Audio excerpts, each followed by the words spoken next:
Good morning, good evening, and good afternoon. Welcome in. Happy Monday, happy Sunday night for some of you. Start of the new week.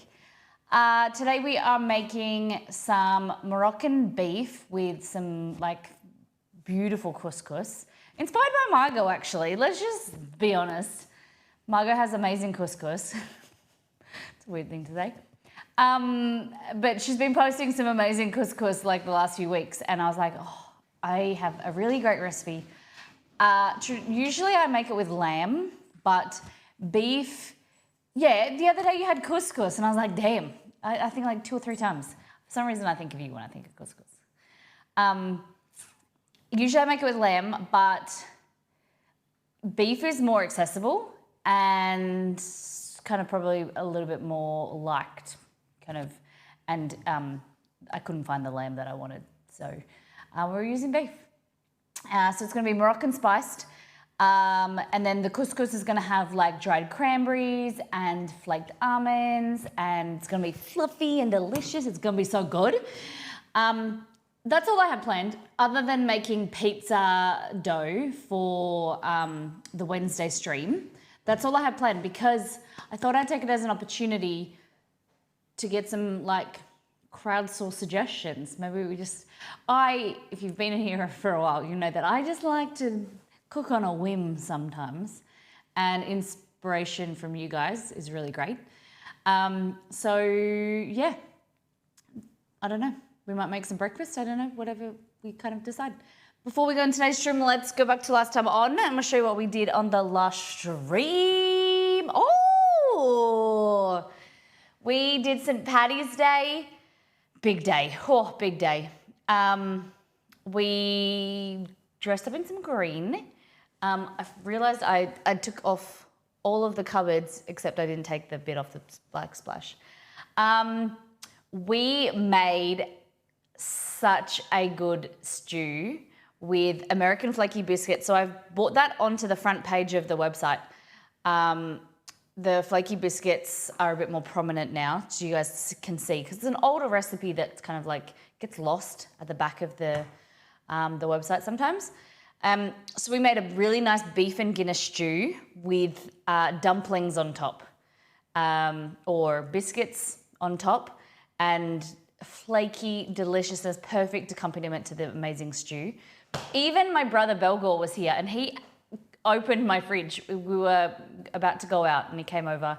He opened the door and he just started eating the stew. He's like, "Has that got Guinness in it?" And I'm like, "Yeah." He's like, "That's really good." And I'm like, "Damn, thank you." W. Kelly resub for 9 months. Chrissa resub for 2 months. Merrick for 4 months. Yaps for 51 months. Who Bangle subbed for 3 months in a row. Hell's Bells for 3 months. Beware for 17, Margot for 32, Sage for 10, M. Jessup for 99, M. Jessup 99 for 11 months. And so 10 subs, gifted subs, resubs, 8 new people on the phone follows. It was lovely. Look how good. Oh, and we had an issue. Delicious. I'm pretty sure the GoPro overheated. So some of those beautiful shots came from, I had my photography camera plugged in, and looked really good. And that was a Irish coffee, but we had a little bit of Guinness in there. It was really good. Cupboards cleaned up easily, super easy, super easy. We just did them this morning, and there might be a little bit of kind of wiping residue. Probably just need to go over them again. But you just moisten it. I leave it for 30 seconds, a minute, and then I just go over it. Just a lot of paper towel. Delicious. Delirium, thank you for 14 months. And Tamara, hold on, give me 2 seconds. Tamara, thank you for 7 months. Thank you guys for being a part of the community, making this community what it is, and your contributions and your delirium, getting involved in making the recipes and being here for 14 months is such a long time. Tamara, relatively new to the community, but being here, having you get involved. And I'm very, very grateful that you suggested me for that women's International Women's Day thing. That was really, really cool. I really appreciate that. Thank you for both of you. You guys, the community, press the wrong button. The community wouldn't be anything without you. Everyone in chat. Thank you for being here today. So we're going to do a deep dive into Discord. Nido, thank you for being an inspiration over the past few weekends. Thanks to you, I've been meal prepping, which has been so much better for my mental and physical health, and Mr. B too. My fridge and freezer are packed full of homemade meals. I love that. Krista, thank you for 100 bits. Guys, you just woke up and chose kindness today, didn't you? What the heck? Mollytopia is pretty above average. They are pretty amazing, aren't they? Thank you, Nido. That's really lovely. I don't know. I'm not a good meal prepper, so I don't know if I've inspired you to meal prep, but I'll take it. I'll take it that I've inspired you to get cooking, and it's really great that you're just being more organised during the week. You work really big, busy schedules, both of you and Mr. B, and it does pay off to be organised, and you just have so much more time. I've been making some positive changes, yesterday, just being more aware of and conscious of being on. I've never really enjoyed social media, and you'll notice my Instagram and stuff, they're not as active. I'm not really much on them, and I don't like to be on it. So just kind of reducing that, sleeping more, having more, being more organized. I got up this morning straight away, 6 o'clock, went on the treadmill, and it's fantastic. And I'm glad that you guys are feeling that as well. Just little changes. Like Nido, you're inspiring, you telling that and you showing people that you're doing that is inspiring other people to do the same thing. Letting them know what positive impact, positive changes you've made in your life that have made difference is inspiring other people. I don't know if you guys know that when you post things in Discord, I'm not saying in Discord, but on post something somewhere, or you share things that have been happening in your life that are positive, you're inspiring other people to also do something simple. And something that may be really small, but may make a huge change and a drastic shift in their life. And so that's why I encourage, sharing things that are going right, things that you've tweaked and changed. Also normalizing that stuff doesn't always go to plan, but the more you share and you're inspiring other people, the more you ask questions, you're encouraging other people to ask questions. And there is such a bigger impact in the things that you do that you don't realize. And I'm so grateful for that, for everyone being involved and just being here. It's really great. Thank you. There's a little boost from me. I really appreciate it. I love hearing things that you guys are doing that is working for you. And if I can be a part of that in any way, I really am very lucky. So I'm going to turn that. I'm getting all hot. You guys are making me flustered. Aircon on. Okay, we're going to do a deep dive into Discord, show what the community has been cooking and eating, and I need to post some stuff that I realised I didn't post. I got to turn this focus mode. I'm trying to be organised and not getting notifications on my phone and stuff. Take a break. 5 minutes, okay. Just won't let me open Discord. Okay. Delicious. All things food.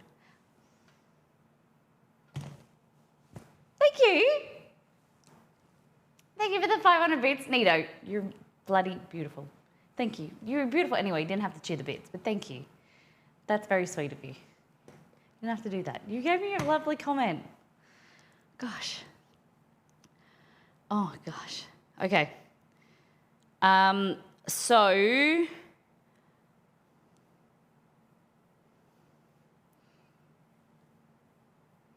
Crabfest Adventures.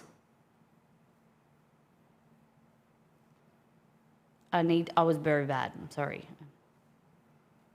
And then Exceed and I had a picnic yesterday. I don't know if there's a photo. You know when you see the thumbnail, it's like this big, and you're like, is it okay to post that? Does that?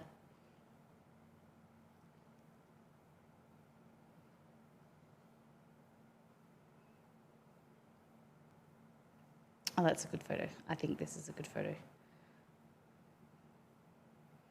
Oh, no. No, no, no, no. Stop. Stop.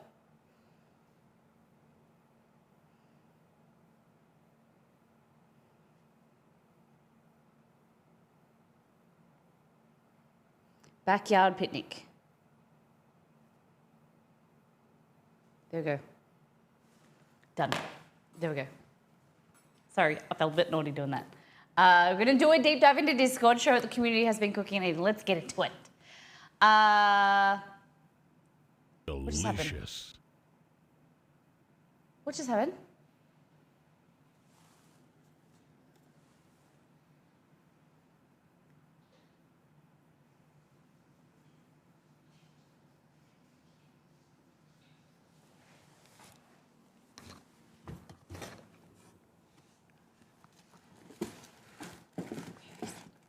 Oh my God, the wrong one.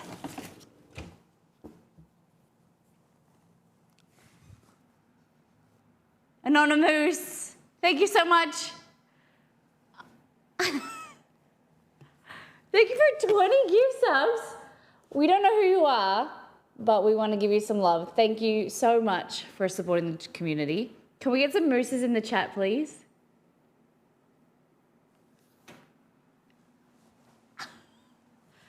That's epic. Thank you very much.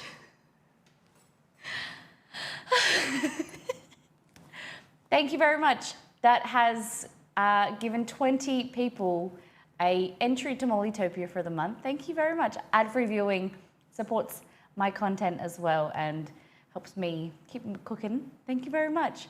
But more importantly, it is such a great way to, love on the community, and gift subs are really, really cool. Thank you very much.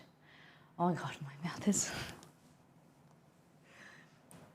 Guys, moose is in the chat. So our thing is we have a non-moose. So we don't know if anything happens, tips, gifts, subs. You can't cheer anymore, I don't think, anonymously. But it's our way of saying thank you, to recognise the person. And we're very, it's just a way of getting hype and love. Thank you very much. Baker Work, welcome in. Krisa, thank you for giving the anonymouses. Nito, thank you very much. And Roselli, appreciate you guys. Thank you, whoever you are.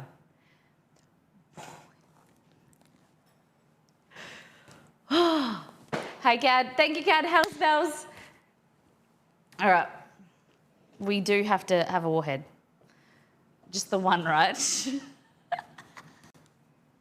Oh, it's the least I can do. If I can find them. Now my jaw's going to be sore for another reason. Sore because I'm smiling, okay? Is cooking over. We've only been streaming for less than 20 minutes. Well, we've live for 23 minutes, but we've been on my screen for 15. We're just getting started. My giant skillet, which is my giant skillet? Which one? All right. I feel like I should do 2. For Anonymous, thank you very much. Oh, the tea fell, yeah. All right, let's do blue raspberry.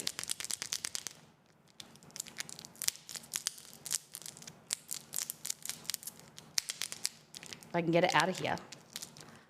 We'll do one warhead and 1 bean, because you smashed the goal. All right. Alrighty. Thank you, Anonymous. Thank you, everybody in Mollytopia. What a way to start the morning. Okay. Boons, the one. 1 per sub, are you kidding? It's not even 8:30 in the morning. It's a lot of sugar and sourness. I apologize in advance if you haven't seen my facial expression. I apologize. I'm very sorry that this is happening to you so early in the stream. Don't turn the stream off. We will hopefully go back to normal broadcasting, and you'll hopefully reverse. 20 subs could be a cocktail. Definitely could be. You guys are my favorite type of people. Yeah, delirium. I know I need to get it off, but it's hopefully It's bringing good luck. You guys are my favourite, worst type of people though. Like telling me to eat beans and warheads and make cocktails. Okay. 34 over 15. I feel like if I reset that, you guys will just. All right. Thank you very much. Oh, maybe. Well, it tricked me. Oh. Oh.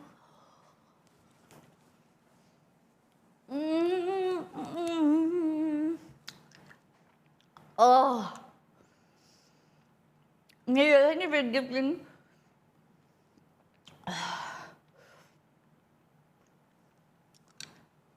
Thank you for gifting. What's that?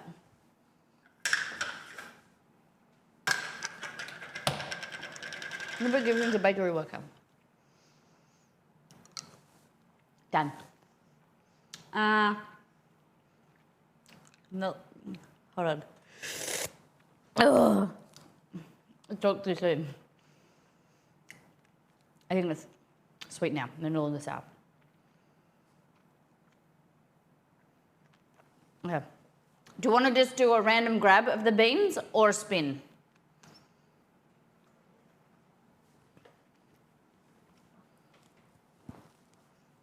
Grab? A random grab. You want to get grabby up in here, Liz? Where is the thing anyway so I know the flavours?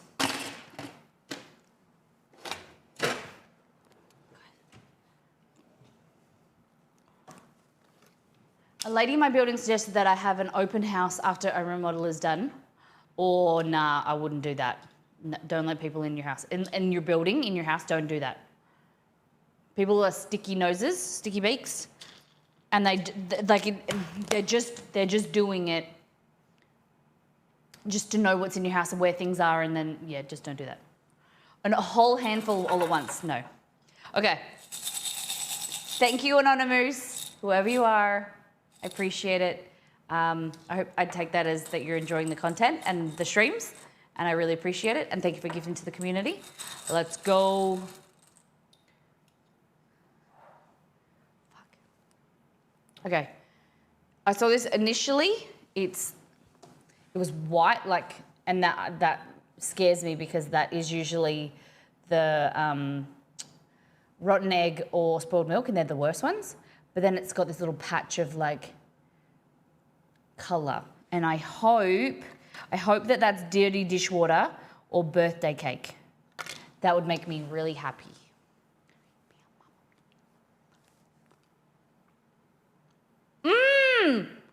I've never been so happy for it to be a bad flavour, but be dirty dishwater, because that's doable. It really tastes like dishwater though.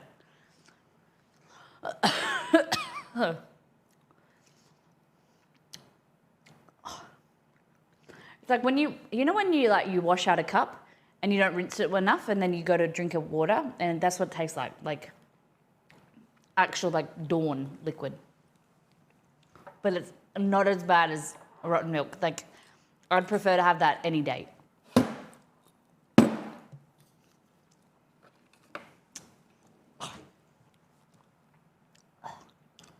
Yeah, it tastes like shoes. Oh, I don't have anything to wash it down. Oh, cold tea, yeah. Okay. What do you want to make today? I was thinking, I found some halloumi. Oh, we haven't done Discord yet. We got distracted. Thank you, Anonymous. Really, really appreciate you. Put that back in there. You can have a little nap. Okay. Oh. Did you notice all the Aussies were like, no, don't do that? Yeah, yeah. It's like, so our house, before we built our house, bought our house, it was on the market, and obviously like for sale, you know that all of your neighbors have been in the house and know what your house looks like. So that's why I feel good that like we renovated a house, they don't know what it looks like now. Like, or what happens is when you put your house on sale, even if your neighbors don't want to buy it, they always go through your house just like to be like, oh, what kind of furniture they have? Or like, oh, I wouldn't have done that. Very judgy. We don't do judgy around here. Only judge you on your food preferences if you like tater tots or mashed potato. That's all I'm judging about. I don't live in a house, an apartment. But anyway, like a house or an apartment, same type of thing. I'm weird. I've never snooped through an open house. Really? It's theoretically to help you get an idea of where your house sits in the market. Yes. Yeah. But you can do that without going through the house. But yeah, so like I definitely get that. But some people are just snoopy. I'm back. No worries. You only miss me eating a warhead and a bean boozled. I wonder why they chose a glitter theme in the shower. Yes. Seems Ohioan. That glitter just looks like it, it's the colour of Ohio. It originated. But in practice, it's just Snoopy Poot Snoops, yep. We're going to do a deep dive into Discord, and then we're going to talk about breakfast. Like I said, if you weren't here at the start of the stream, why won't you? Give me your reason. I want a blue slip note like a teacher. Next time, be better. Come earlier. We are making Moroccan beef couscous. That's all I got planned. No, that's a lie. And pizza dough. That's all I've got planned. Everything else is up to you guys. Through discussions, of course. But I'm looking for ideas of menus for today. Things to make. We need to do a deep dive into Discord. And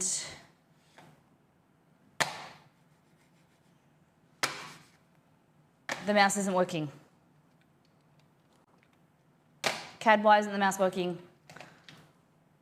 Do you think it's a battery issue?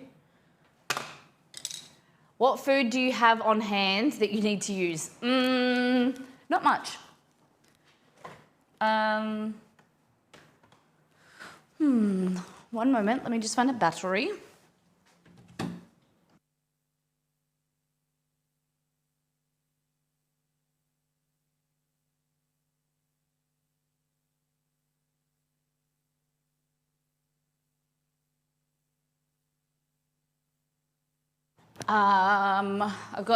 There's nothing that really needs to be used. I cooked chicken yesterday for dinner to use that up. And I got leftover chicken. All right, does this work now? What? Can anyone see the mouse move? Seriously. Better go find the TV remote. Ha, ha, ha. I took it out of Exceed's office because he's not on a meeting. Not on a call. And that's when you say to me, Molly, did you turn your computer off last night? And I say, I'm pretty sure I did. Mouse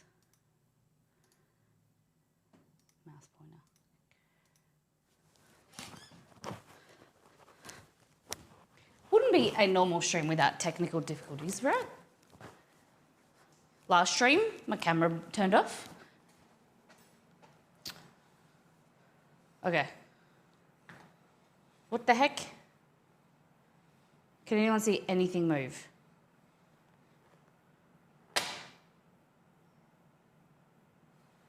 Is it connected to the PC? Yeah. It usually works every other day, off stream and on stream. It moved while you were away, yeah, because I moved it on the computer. Try again. All right. Unfortunately, we got no all things food. Or I can go over it at my computer. Maybe leave the room, maybe. Yeah, ready? I'll go through it at my computer and I'll describe it to you. Okay, but I can't see chat, so don't chat. I don't have chat up in my office.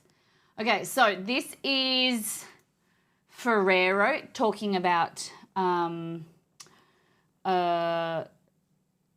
my favourite Ferrero shares. This is the dark chocolate version. They're okay. I think they're a bit too rich for me.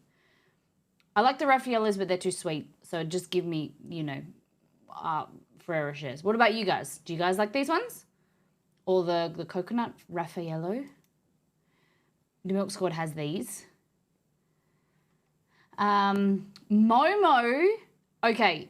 Didn't realize how easy to make teriyaki sauce was. Look at this. This sometimes confuses me because I'm not sure if this is a first things first recipe or and I never want to ask. I get embarrassed, get nervous. I'm I don't want to assume that it is my recipe. But it looks really good. Rice, teriyaki chicken, super delicious. Maybe we don't have any chicken with skin on here, but we could do chicken teriyaki today. That looks really good. Thank you, Momosha, for sharing. Forzi, sukiyaki with Wagyu beef. Don't actually know what sukiyaki. I think it is soup. This. With the little star carrots. A lot of effort. Really good. So it's Wagyu beef, baby spinach, shiitake mushroom, carrots, napa cabbage, leeks, spring onion, Naruto maki. I know what that is. That's that thing there. That is the squiggle. I think that's made out of fake seafood. Confirm. But don't let me know when I'm back because I can't read chat. And I don't have an ear plug in it either. When I said earplug, I meant earbud. To hear the music, not hear the music. Anyway, looks good. They udon noodles. Nice. Thanks for sharing. And that is a super cool rug, by the way. I feel like that's a rug. Or a towel. Medium rare from, thank you, Forzi. Kate, medium rare rib fillet steak with salt and pepper squid, a jacket potato and Caesar salad. Kate went out with the gals on Friday night. Her old work colleagues. Looks delicious. And then garlic bread. Cheesy garlic bread too. And then for dessert, creme brulee. Perfect. Great choices all round. Look at that. That looks really good. And then Molly's cookies with macadamias added. These are the choc chunk cookies from Hell's Bells. They look delicious. I wonder how they tasted. Great work. Very, very proud of you. Looks like it's got dark and milk chocolate in there. Looks great. Maybe 3 different types of chocolate. Thank you for sharing. Okay, Cad said, first came the croissant, then came the cronut, now the croissant loaf. Has culinary science gone too far? He asked. And then he ate it, and then he said, no, they have not. This is delicious, and I will be buying more of them. Okay. I do have a croissant, an easy croissant recipe that I've been wanting to try. That looks really good. Maybe we should do that today.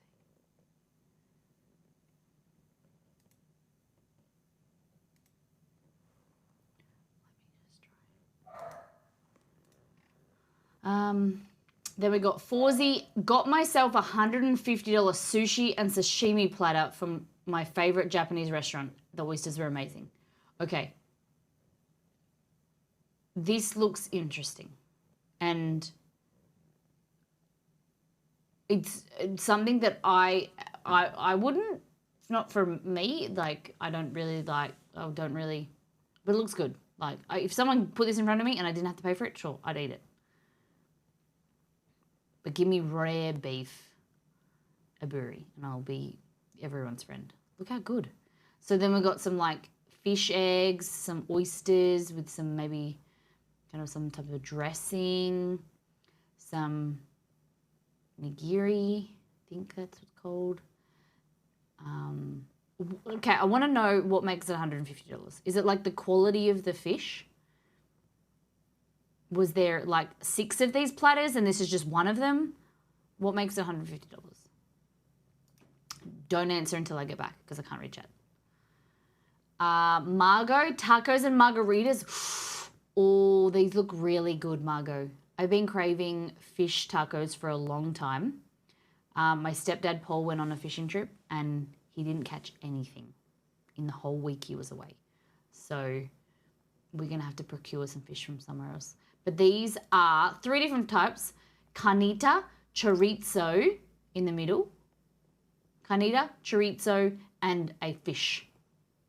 Looks bloody divine and delicious at the same time. And that margarita looks pretty good too. 2 colors of salt. I like it. What else have we got here? Oh, chocolate flan. Hello. No. Coffee flan. Sorry. That would be incredible. Oh my gosh. Why have I been 31 years old and not tasted coffee flan before? That looks amazing. Thank you for sharing, Margot. Great food. Very, very jelly. Tamara, a cake I made over the week for a 60th last night. 4 layers of classic vanilla cake, sugar syrup for the layers, filled and covered with a simple buttercream, decorated with some gold leaf, a pink ganache drip, fresh flowers wrapped, and rice paper sails. Hey, that's beautiful. Oh my gosh. This makes me want to celebrate someone's birthday and make them a cake. Oh my gosh. That is beautiful. I wonder, was it a family member, a friend, or just an order? I hope they had a great birthday. Beautiful. Great work. You're so talented. Awesome. Look, more photos. I love them. I love that. The rice paper thing. Oh, good. Thank you for sharing tomorrow. Amazing. Beware My Brain tried the Nando's Peri Peri last night, the marinade she posted earlier. Marinated the chicken for a while I was at work, made my own bowl of sorts with Spanish rice from a packet, peppers, onions, my own Peronaise. I think this flavor, verdict, I like the flavor. I think it's nice and bright. It wasn't as strong as I expected. A little char from my broiler. Ooh, this looks good, like a fajita bowl. Nice. Great work. Thank you for sharing.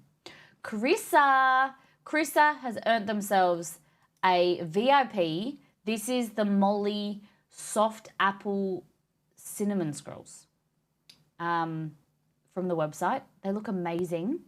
They said, did not turn out like I wanted. I want to know what happened, if there's anything I can help with.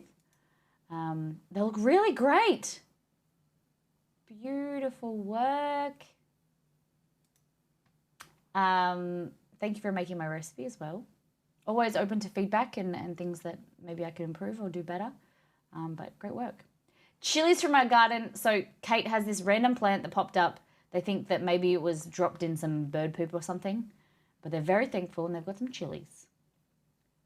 Kaz pizza beans, like baked ziti, but with beans instead of pasta. Interesting.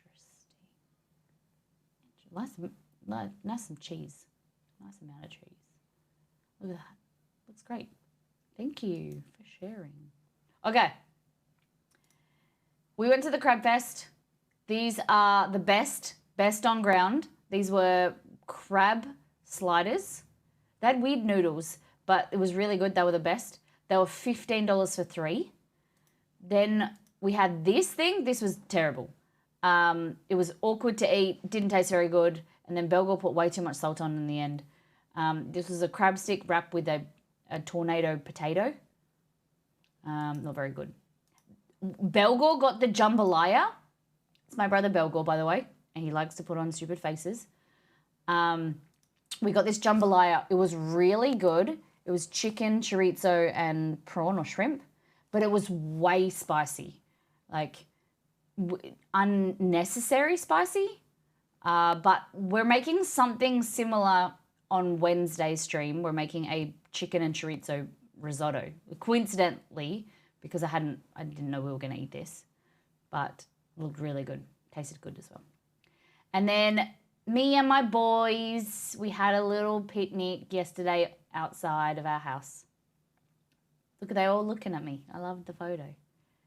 So I made ham and salad sandwiches, and the boys were very keen, and I just wanted to sit outside. And that is all things food. Coming back now. If we do that again, next time I have to have a chat. The dough was too wet and I didn't want to overcook it. So they were not soft, but it was delicious regardless. Okay. The dough was too wet. Did you use cups or grams? No, I'm back. Okay, what did I miss? Crab sliders sound delicious. They're pretty good. Jambalaya is so good. I've had fresh from scratch tiramisu at a spaghetti restaurant. Ooh, yeah. Bakery worker, if you like tiramisu, there's a recipe on our website. If you ever want to make it, it's super easy, super yummy. Ham and salad sandwiches are so underrated. Agree. I just like, it's not a massive ham fan, but we like to make ham and salad sandwiches or ham and salad rolls. It was something that I grew up with as a kid. My parents, on the weekends or kind of after events or whatever, like, you know, when you had like a lazy day, my dad would just go down to the shops just for fresh rolls and get ingredients for making a ham and salad roll. And it was just something that I still do to this day. When we travel, we got no food in our house. I say you get home at midnight, have a sleep, wake up, go to the grocery store. All you just get is the ingredients for ham and salad sandwiches. And it just perks you up. It's like the best feeling. They're fresh, they're healthy. And after you've had you're jet lagged or whatever, or you've got no food in the house, it's just such a good pick-me-up. I love it. The pesto and salad sangers, I've never had them. Interesting. Either that or a chicken and coleslaw roll. Yeah, sounds good. My mum, I don't know if is this an Australian thing or is this just a my family thing? They're big on like hot chickens. So like at Christmas or if we're going to like Easter or something, my mum will bring hot chickens and she'll just pull all the meat off and then she'll get some salt slaw or whatever and you just put that in a roll. But huge. The bachelor's handbag. I've never heard that term, ever. Mods, can you ask for the music to turn down a little bit? I don't know if it's just for me. I don't know about, just a bit loud. The cake I made was for a family friend and they loved it. Turned out nice, light and fluffy. We also went out for a high tea on Sunday. Beautiful. The cake was for the Friday night. Lovely. That's so good. You should be so proud of yourself. It looked amazing. Hubby wouldn't let me buy a Costco chicken yesterday. How come? They're so good. They're so good. I like high tea too. It's fun. With some like Prosecco or I like tea and a few cocktails every now and then. Okay. So it's a sad day. If you guys were here last week, I'm trying to figure out what is right for like writing recipes and stuff. I haven't taken it back, but this is my auntie's Remarkable. It is so fun to use, but it isn't effective for what I do. But I'm just going to use it today, just for the hell of it, because I know that you guys are going to be pretty keen on the Moroccan beef couscous, and I don't have a template or whatever, so I'm just going to write it like by hand. Usually some of the stuff that I make on stream, I have like a template. I've made it before, whereas this, like it's something that I do all the time and don't think. So I'm just going to scribble it all down as we go and just enjoy one more last use of this before I have to give it back. I meant the hot chickens are cheap at Costco. High tea is not cheap. Oh, yeah. Yeah. Ow, I got something on my hand. Husky, welcome in. Yeah, if Anonymous is still here, the Anonymous gifter, please give them some love if you received a gift sub. It's whole 20 of you. Okay, so my thoughts were we're going to make the pizza dough later, and then that will be cooked on Wednesday. We're making the Moroccan beef couscous later. But I was thinking for breakfast, I'm thinking like some flatbread with halloumi. I don't know. The idea was for you guys to give me some suggestions of what we should make today. I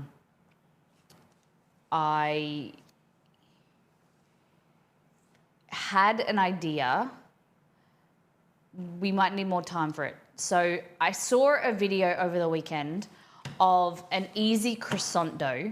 So basically when you make croissants from scratch, you make dough and then you roll it out to like a rectangle and then you put a slab of butter on there. You fold the dough over it, you roll it out, fold it over, refrigerate it, and then you've got to create like heaps of layers of dough butter. So I watched a video over the weekend where they made dough, they cut it into pieces, they rolled those pieces into rounds like a tortilla, then they smothered that with butter, another layer of the dough, smothered that with butter, and then they did that, and it was like this high, and it was like an easy cheats version of croissants, like a croissant dough. Thought that was pretty cool. That was something that I'd definitely like to try. But like, do we have the time? Are you guys interested? I don't know. The other thing we could make is we could just get into the Moroccan couscous if you want to do that. But I was just like, let's just let chat decide. Let's just have an idea with chat, have a talk. I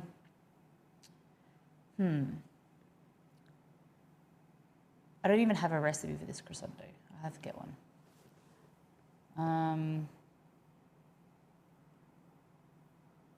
I think what I'll do is, because I'm hungry and it's breakfast time, I'll make some Cheats naan bread from the website, halloumi, red onion, egg. No. Okay, there's this thing that I make that I don't know. They're Turkish eggs. Has anyone ever heard of Turkish eggs? They'll blow your mind. Oh my gosh, that's a great idea, Molly. Okay, Turkish eggs. This is like a flavor punch in the mouth, like so good. And it is so easy that you can replicate it, like so simple. And it'll blow your mind. So Turkish eggs are basically like a bowl, a wide bowl. You put Greek yogurt, like a thick Greek yogurt, and then you brown butter. And so you create like a brown butter sauce. I usually add some chili in there as well. You pour the brown butter sauce over the Greek yogurt when it's cooled slightly. And then you put poached eggs in there with some like some parsley. And then you dip flatbread in there. It's so easy and it is sublime. Like the egg, the yolk from the egg and the zesty tanginess of the Greek yogurt with the brown, nutty brown butter, a little bit of chili. Oh my God, it's insane. So I'm going to show you how to make it today. Okay. Sounds just interesting and up my alley. Fabulous. Okay. So follow the recipe for the naan bread off the website. Don't follow me because I've done it so often, so many times that I'm a full bottle. Subsonic Toes, welcome back. Okay, we need some yeast. We need some Greek yogurt. Yeast, Greek yogurt. Hey Google, add Greek yogurt to my shopping list. We could even do some, oh, Molly, don't use the chorizo. You need to use it tomorrow. Don't touch it. Don't go near it. Could you use Greek? No. Just thinking out loud to myself. Thank you, Roselli. You're amazing. Okay. So, yeast.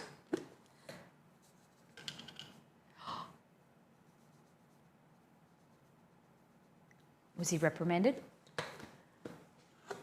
Slicing bread. You can do anything you want on it, anything except cutting on the mat. Oh my God. Did you throw him in the bin? Okay. So I'm using instant yeast, so I just chuck it in there. You don't have, you know, you can do the right thing. You can proof it. I always say, even though it's instant yeast, I recommend proofing it, but for something like this, sometimes I'm lazy. You don't have to proof instant yeast, but it is good to know if it's alive. Once I saw him, I looked at it closely, and they're like 15 slides all over it. Bugger's been doing it for weeks. No way. Oh my gosh, Nito. Oh my goodness. Tell him that you need a new one. Oh my God. The thing is it is durable because it's fiberglass wrapped in silicone. So it's very, very strong and sturdy, but you don't want to be cutting on it. Oh, he was gently educated.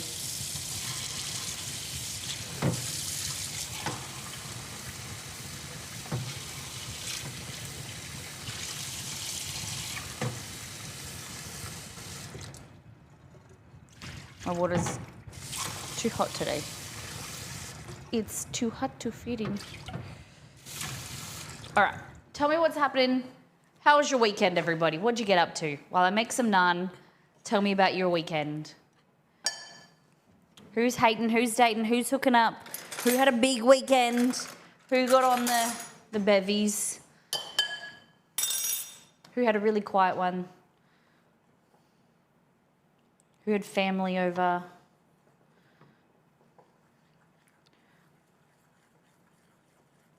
We had a great weekend. Just a little bit of doing nothing.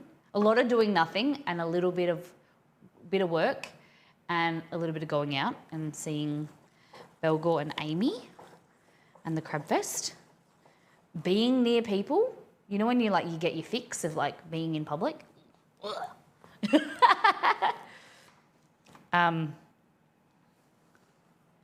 Definitely had enough of crowds.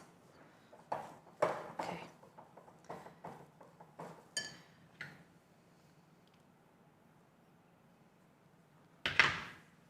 Ooh. What robot did you go with? Because Kevin needs to go in the bin.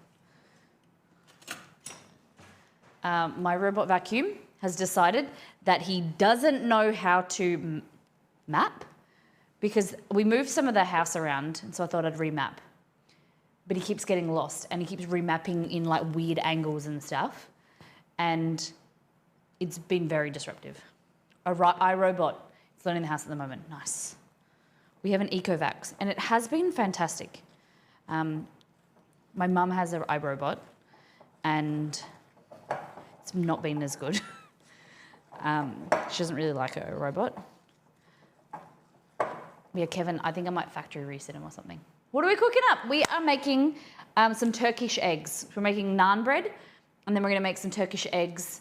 So some Greek yogurt, some chili brown butter, poached eggs. It's going to be amazing. Later on, we're making some pizza dough. We're going to use that on Wednesday's stream. So it's going to be slow-proofed pizza dough. And then finally, we're going to make some Moroccan beef with some couscous. Come on in.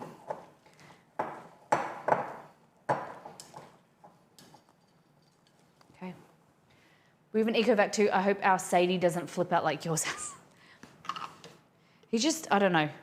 It's probably, I don't know. Our house has some angled walls. I don't know what the issue is. It's just, or it's because I've moved his dock into a place that he can't locate it easily. I don't know. But it's annoying. Daughter named ours Sunny. I love that. Sunny, Sadie, Kevin. Yeah. Do you guys have how many of you have a robot vacuum? Or how many of you are the vacuum? I have an oofy called Christopher. He's not great.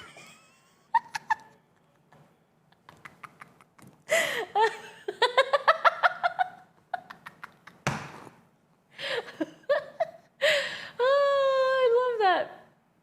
Poor Christopher. What's the main issue with Christopher? I've heard the ones that don't have like a dock or like a small dock have issues. Ours has like this dock station thing, but I don't know.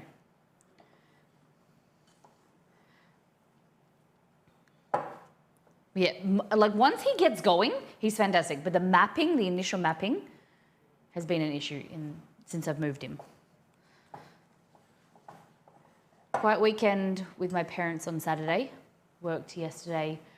Today I went to work for an early shift, only to find I'm working. Oh,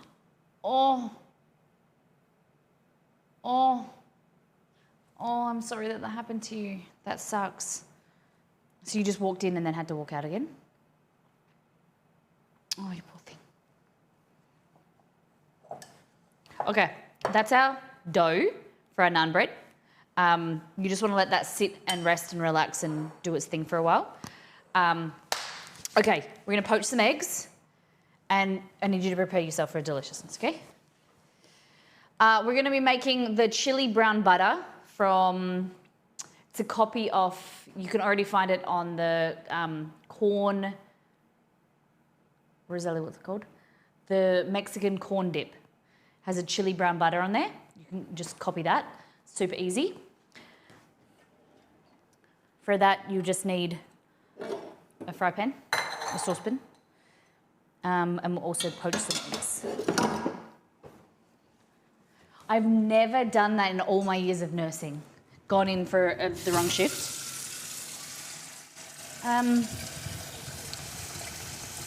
I think I'm surprised because, like, with your rosters and stuff. Well, these days, I think a lot of stuff's electronic, isn't it? Like your rosters and things.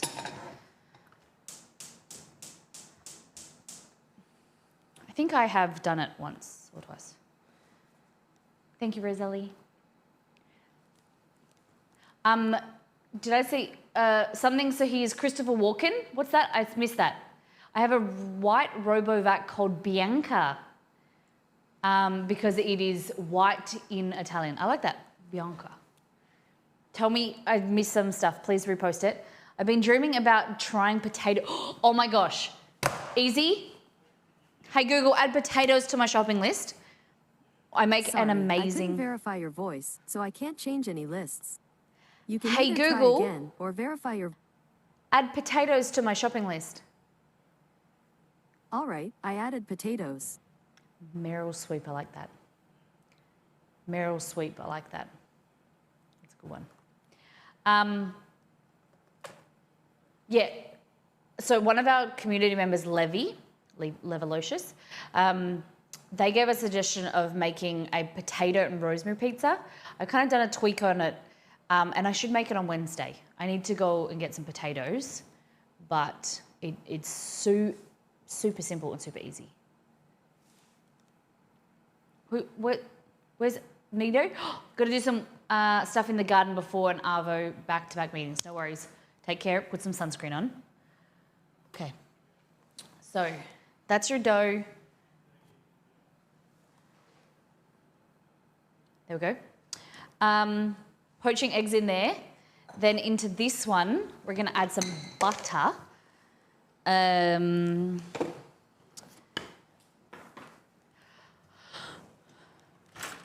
so recently, for the last few weeks, I've been using Lurpak. I got a deal on it at Costco. It was cheaper. I don't think I'm going to go... I think I'm going to go back to Western Star. I think that Lurpak is nice, but it's not as salted. I don't know. There's something about it that I'm not loving. I think I prefer Western Star butter. And I feel like I'm doing the unbougie, unfancy thing, like I'm doing the wrong thing, people might think. But I actually prefer Australian butter. I think. Maybe because it's salted. I don't know. I just don't know. I might need to do them like side by side. But I don't think I'm impressed with the Lurpak. But maybe I've been having Lurpak so much that I just don't remember what normal butter tastes like. There's no right or wrong. Yeah. But it just, I don't know if maybe I got a discount because it was like a different batch or something like that. But there's just, it hasn't cooked me like I was expecting. I was like, yes, I feel like I'm getting a good deal. I'm getting a better product because I'm getting Danish butter and it's going to be amazing because everyone likes Lurpak. I don't know if I like it as much. How do you like the first episode of Ted Lasso? Yeah, it's pretty good. I think it's going to be a sad season. Because it's the last season, right? But I don't know if it's the last of Ted. Some butters don't work as well with baking. Yeah. But this is the last, I think, the last pound that I have of butter left, of Lurpak. So I think I'll do a test next time. Work is being needy today, no worries. That's okay. Just give them a snack and then come back. Okay, eggs, butter, dough. So we need to make the flatbread first before we do anything, before we make the eggs. We can brown the butter first. So all we'll do is you go here. And basically we're just gonna boil butter. And see the white bits in there? We wanna make them go brown. Slightly brown, really flavorful. It creates like this really nice nuttiness and it's gonna be delicious. The butter from Aldi is okay when you're making gingerbread biscuits. Have to stick with Western Star. Oh, okay. Biscuits are better, so I just buy Western Star all the time. Yeah, that's what I was doing. I was just buying Western Star. It was more expensive than West Gold or originally I was buying the generic brand, the store brand. But once we did over 2 streams, we got 6 different varieties of butter. Some was cultured, non-cultured. Some was from Europe, Australia, New Zealand. We ranked them, and the generic ones were the worst. The Western Star was the best of like was like the 3rd best. But then you had like Lurpak was more expensive. So it's like, what is your good everyday butter? And Western Star was that for us. And it was unanimous as well. We really like Lurpak. But I don't know, maybe it's just what I've been eating recently that it just hasn't shone. Okay, look at that.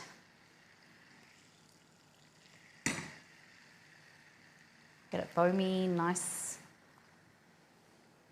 I love the butter you get at weddings with the bread rolls. Specifically weddings.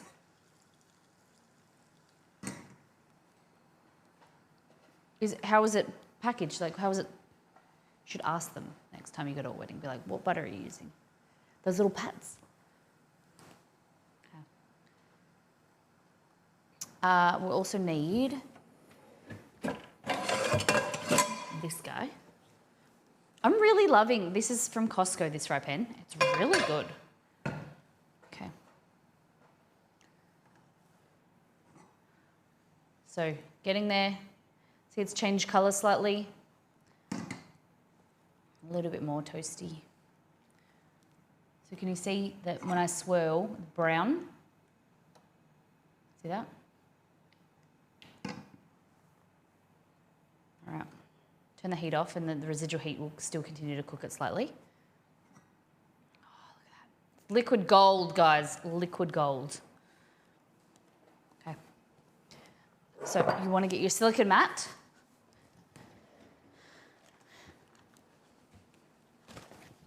Not cut it on. Not, no cut. Maybe there's a few little cut marks. Don't tell Nido that I also do it. Okay, your dough, like that. Grab yourself a medium-sized rolling pin.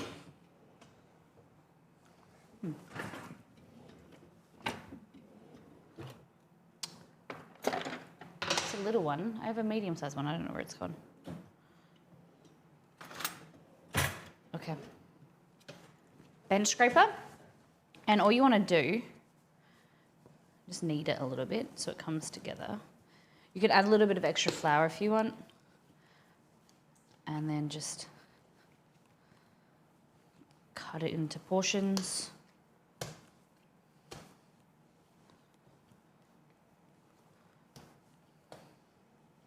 You can do like a lot more smaller sizes, or you can do bigger ones as well.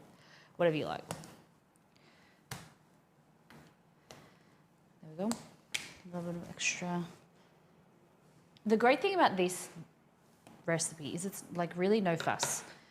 You don't need to let them proof for too long. Knead too much. It's very simple. So what I do is I roll at least some of them out, like that. And then I'll sit it aside and let that kind of like the yeast do its work and puff up a little bit before I fry it.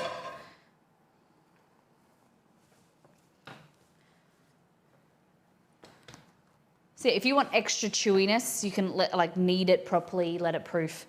But I basically mix that barely together.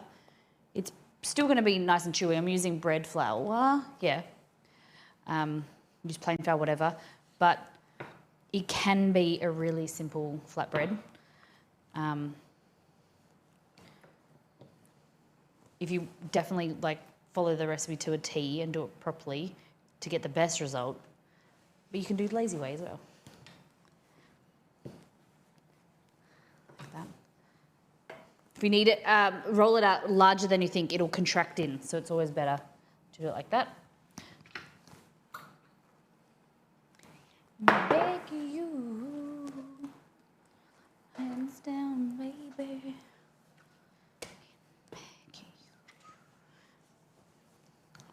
This is probably, I'd say, one of the top 3 recipes that I consistently do, maybe once every week or 2 weeks. We have this on the weekends with shakshuka, or make tortilla, eat it with curry, make it into kind of like a tortilla wrap.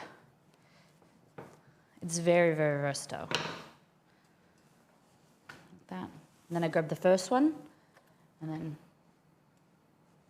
it's not hot enough, but a bit of oil. You can dry fry them if you want. I just think they go a bit crispier and a bit nicer with a bit of oil. Oh, that's a bit.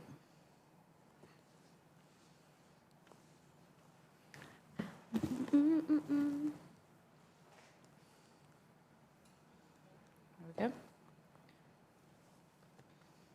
Rosalie, how was your weekend? Have you been on the motorbike recently? Nice getaway? Fresh air? Clear your head? How many people have a license, a license other than a car?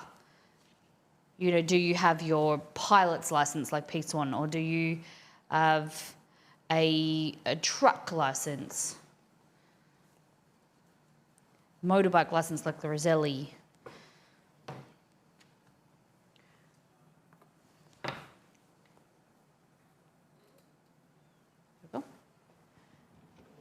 Bit cold still? Okay. Need to get it looked at. Oh, okay. So is that something that you do every year? Make sure that it's road safe? Like, does it deteriorate over the winter because it hasn't been ridden?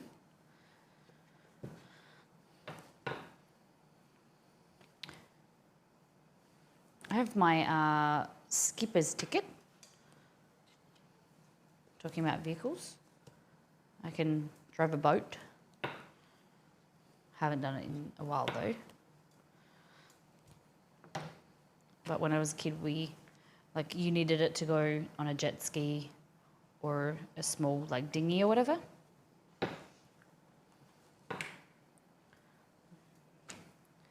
There we go.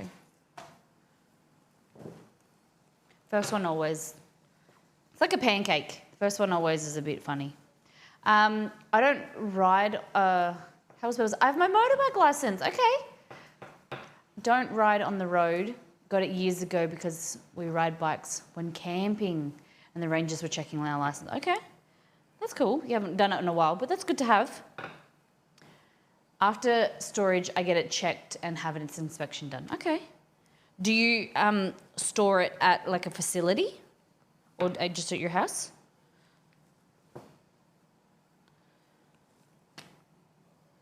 If you're just joining us, welcome in. We're making some naan bread, some flatbread to go with our Turkish eggs. Okay. Messages reply.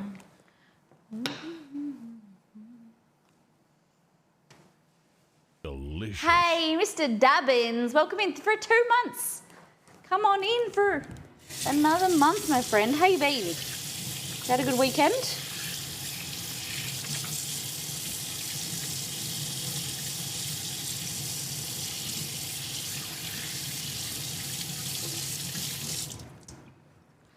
All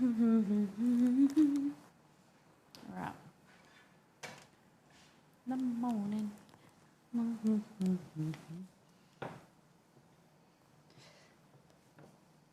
Like that.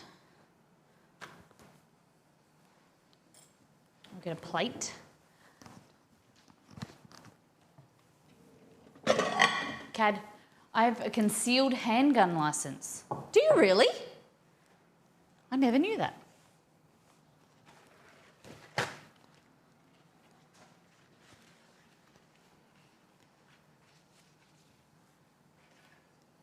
You never asked. I didn't. See, I don't even know, I don't think that in Australia that's something that is something. I don't think that's unless you are in security or something like that, I don't think that's something that is available here.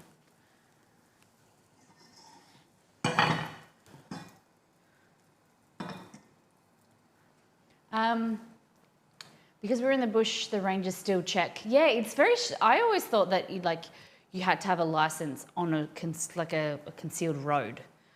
Concealed? No, now I've got concealed in my head. Like a sealed road, or like a public property.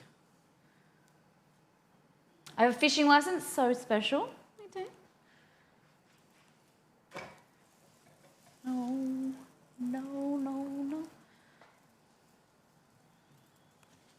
As a female who rides solo sketchy areas. Oh! My little friend. Some states won't let me conceal. Okay. I'm in security of my own.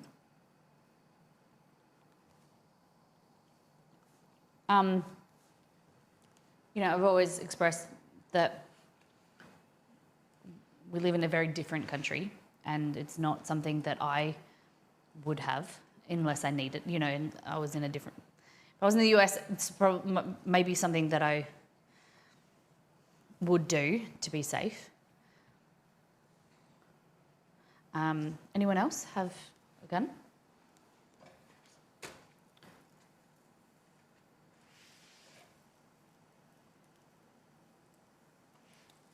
We used to have them on the farm and things, but yeah, It's a very weird topic to talk about because I've never seen or held one. The only ones are on the policeman's belt, yeah. Keep on thinking.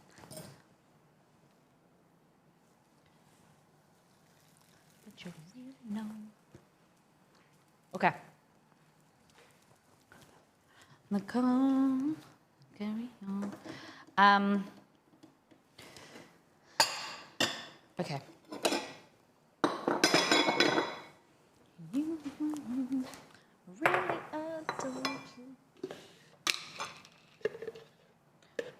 Look, I used to have pepper spray, and that was illegal. My dad gave it to me when I moved out of home. I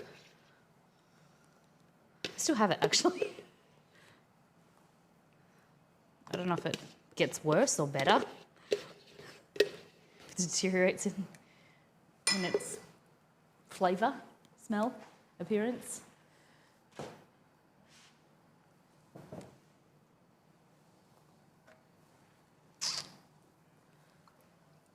You can see.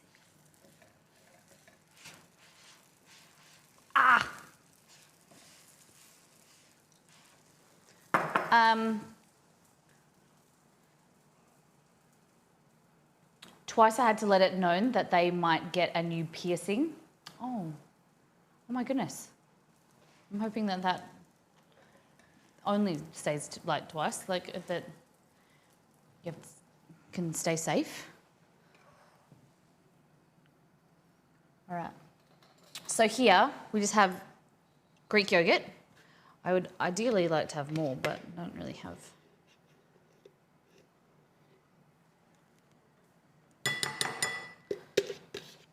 I'm running out.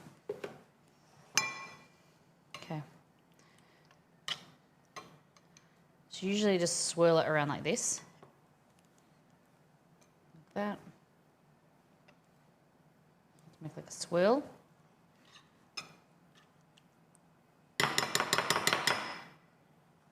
And then I don't like to put the butter in there yet because obviously the Greek yogurt is cooler. It has the potential to make the butter solid, and it's not very nice, not very appealing. I've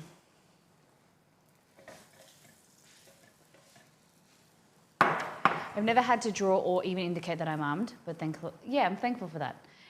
So how does it go when you travel? Like, do you take it with you, or is it just like when you're with your family? How does that work? Okay. That's there, that looks good. I'm gonna poach my eggs over here.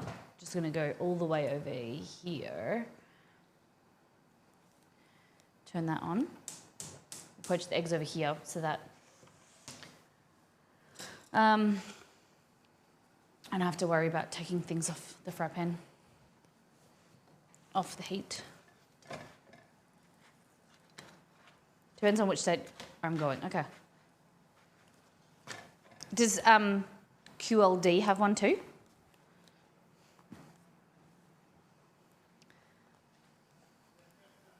Okay. Look at these. Obviously, I've rolled these thinner so I can make them dipper, like dippers.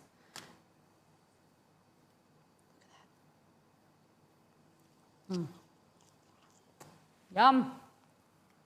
Those are good, thank you. Okay. So into that, we're going to add a little bit of vinegar.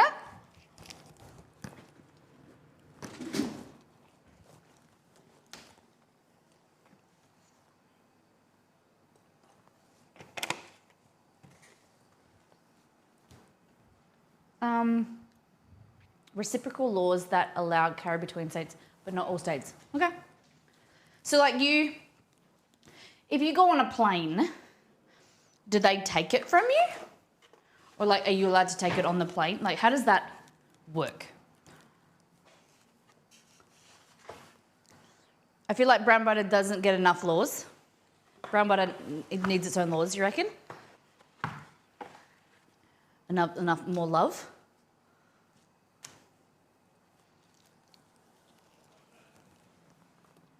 Love.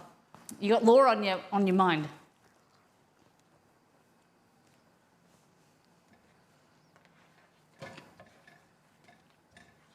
All right, these are a bit fatter. And I definitely make more than I need because exceed, and I'll just snack on these today and tomorrow. We love a good naan. You can make garlic naan. The website recipe has suggestions and ideas how to make it flavoured as well.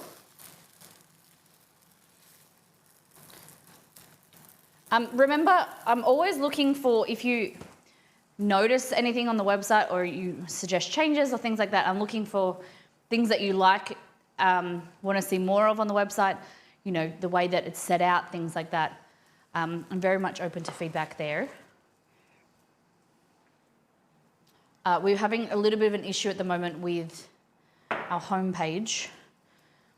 You know, when you install a plugin, everything breaks. We've been working with some developers, you know, getting stuff back up and running.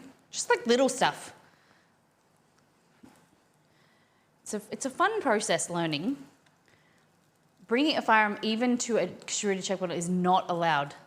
Checked baggage only, and unload and declared when you check the bag. Okay. Yeah, okay.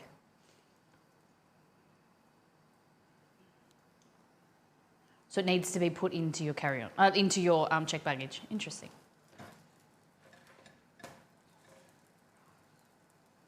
Is it something that you need to redo over, like, do you have to have yearly checks or 5-yearly checks or something like that? Hells Bells, have a fantastic shift. I hope you enjoy it when you get there this time, the right time. And we'll see you next time. Okay. Oh, that looks so good. Cool, getting there.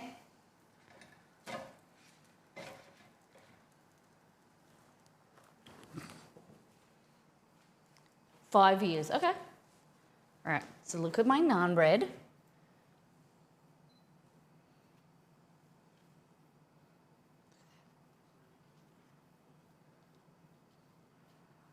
It's very hot. It's very, very, very, very, very, very, very, very, very, very, very, very, very, very hot.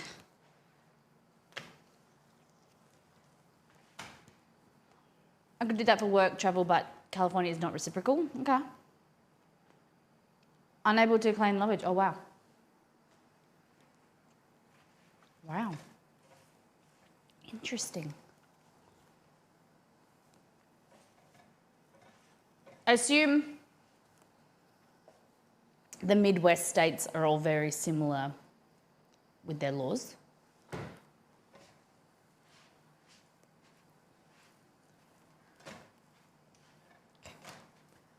Okie dokie.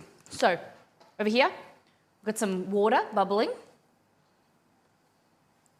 And we are going to drop in some eggs. How ideally you'd want it.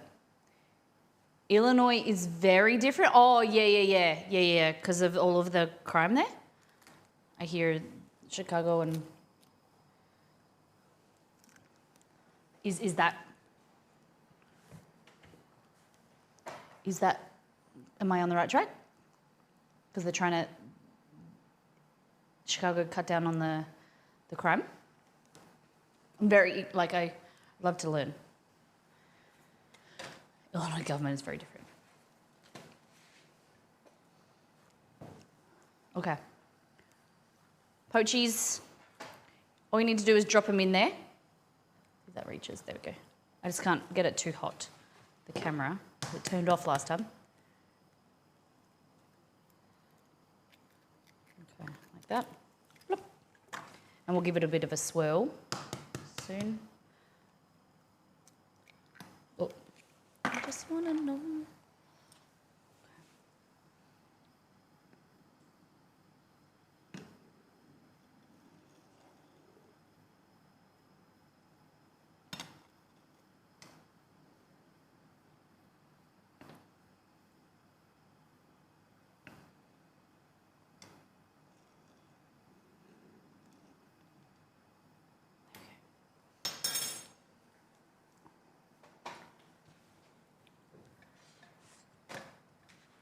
Beautiful. Who has made the naan bread from the website?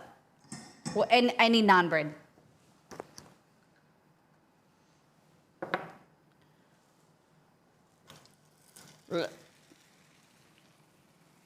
Shiza. One broke. I'll give this be a little strip of bread. Been a few months, but I have. How do you like to have it? What do you like to serve with it, Roselli? Okay. So that's our brown butter. Look at this. It's so good. We're going to add some chili in there if you want to. You can add the chili in there or drizzle that to the side. I've made your naan once. Need to make it again and give it a... Yes, you do. And I love that you think of that to give it a review. I appreciate that.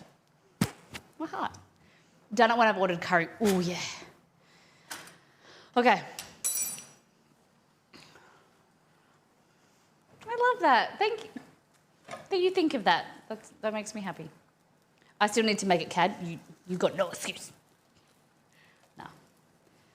Cad, what was the last thing you made? Did you cook with baby llama the weekend?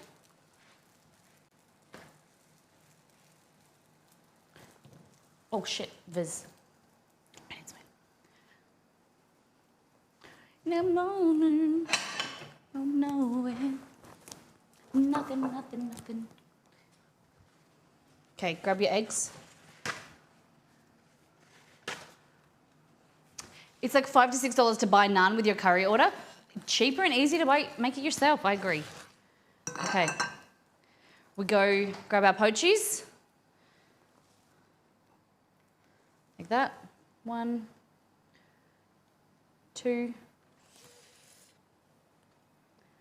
I let them boil a little bit more than they needed to be, but Ixie will be okay with that because he likes them more cooked. Might do one more.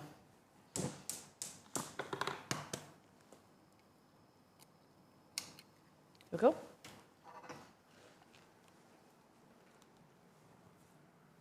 Oh, I'm sorry. How's he doing? Hope he gets out soon. I'm thinking of you guys.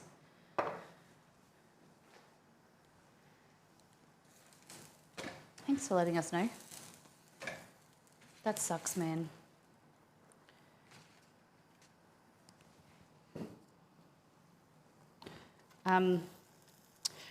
With the actor that died, Reddick, over the weekend, he was like the same age as my dad, and it's really made me think about, you know, the fragility of life and things like that over the weekend.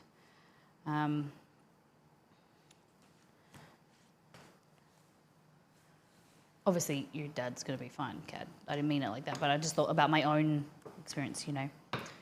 When something happens to someone of a similar age, of like someone of yourself or someone you know or something like that, it just makes you think of.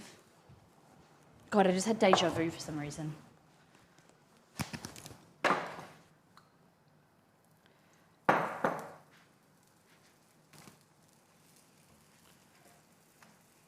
Okay, so here.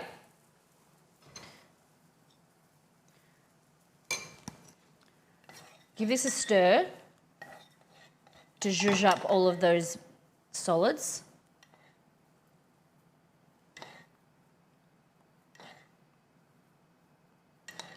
All right, this is brown butter. That, and you're like, oh, it doesn't look very good. Wait.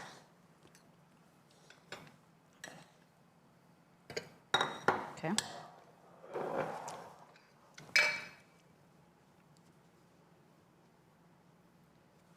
What takeaway did you get?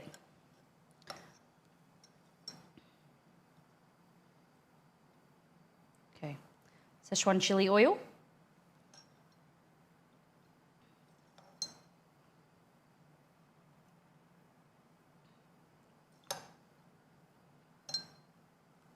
And I boiled the freaking eggs again. Good one, Molly. And then you want to place on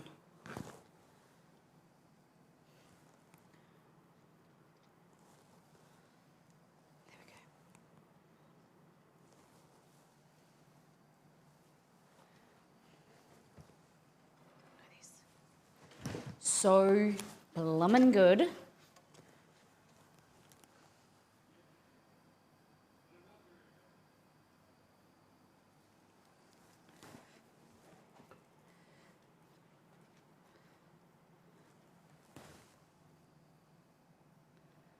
Usually I do bigger bowls. Okay, like that. Grab yourself some chopped parsley.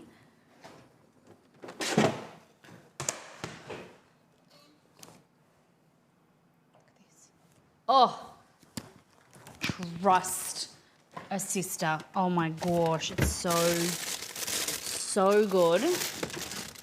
Damn it. I want coriander. Coriander could work, but ideally want parsley. If I had fresh baked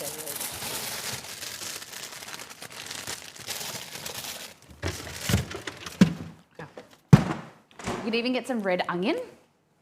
Burgers yesterday, cheese. Ooh! What was your order from Cheesecake Factory? Other than cheesecake? Because I'm not really familiar with the menu other than cheesecake, obviously, because it's called the Cheesecake Factory. Is there something that Cheesecake Factory are known for other than cheesecake? Like, is there something that people go there for?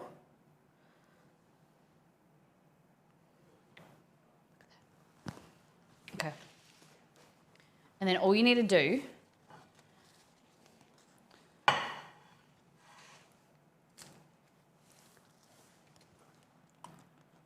just get them to sink in there a bit.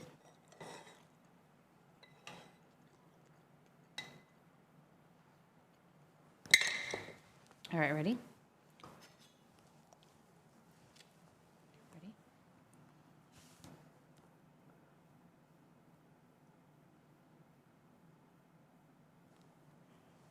Look at that. Look at this.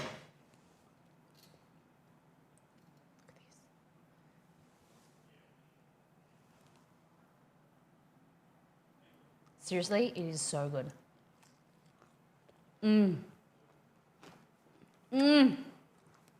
I often do this without the eggs and use it just as a dip. Oh my gosh. Just like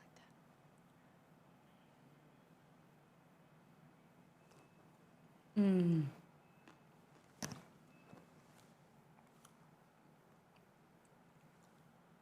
I don't know if there's someone in the front door.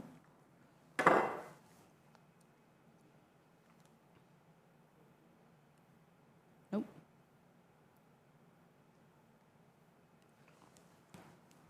A baby knows perfect eggs, thank you. What do you think? Is this something you guys would try? So you got chili oil, brown butter, egg.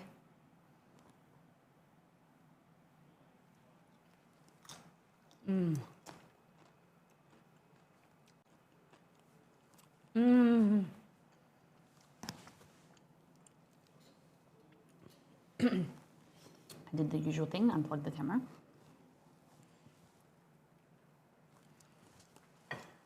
So then you just serve it with naan bread. Like this. And it's just a beautiful breakfast.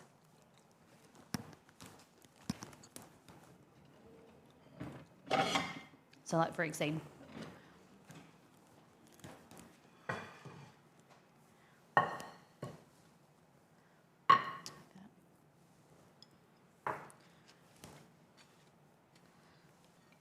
And then I usually has it with a spoon. And you can pick it up and put it in there. It's not his favourite. Obviously, this is what we call a molly food. This is something I like. It's not really for him, but he'll eat it. But I just, naan bread. I'll have a spoon as well. And it's just lots of eggs. I might do 2 or 3 eggs per person. The Greek yogurt is tangy with the brown butter. It's chili oil in there as well. Good amount of protein.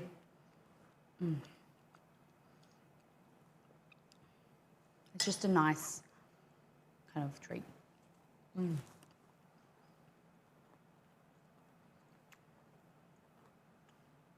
I just don't know how to explain to you the flavor in there. Like it's, when it hits your mouth, you get this like, almost like sour tang. And then you get this like hit of Szechuan chili oil, because it's the chili oil that my recipe. And then this nutty flavor come through, vibrant, tangy, salty as well.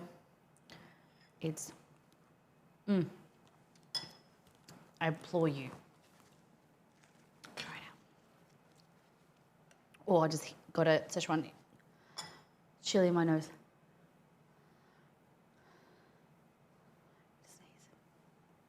Oh.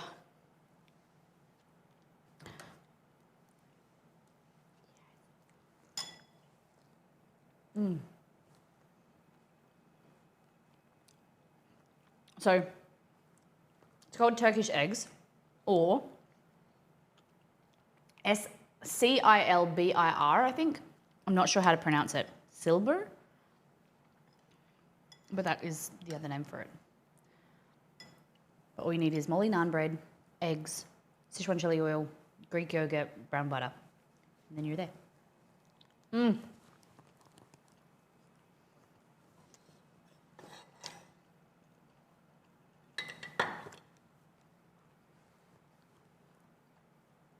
He's in his meeting. I didn't get it to him early enough. I'll give him 3 naan. I'll just put it here and I'll take it to him later. Okay. Chilber. Chilber? Thank you. From Google. I appreciate that, Easy. Easy, how was your weekend? What'd you get up to? Been staying out of trouble?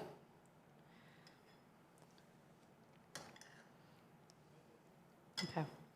We'll get into the pizza dough. Hey, Sea Breeze. Amon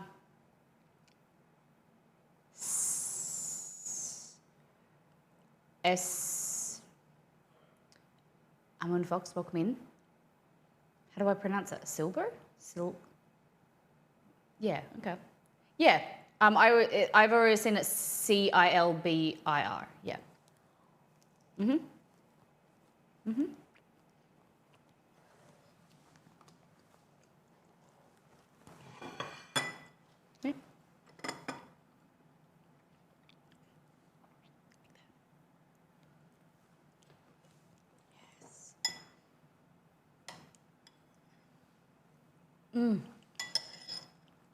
Homemade naan bread. Look at that. Thank you very much.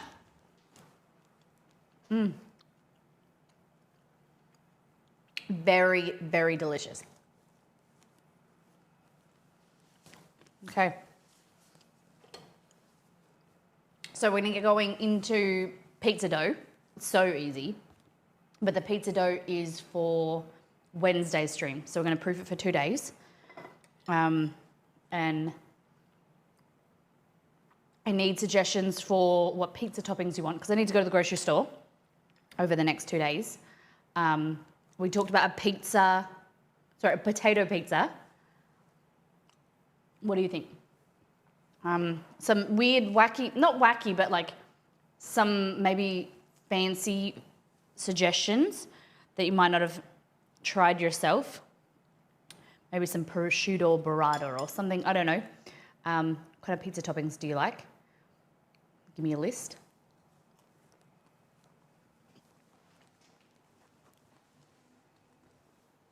Nope. I am very much omnivore.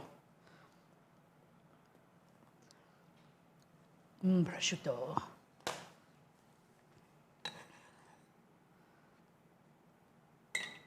Mushrooms on pizza? Yeah. What type of mushrooms? Any specific ones?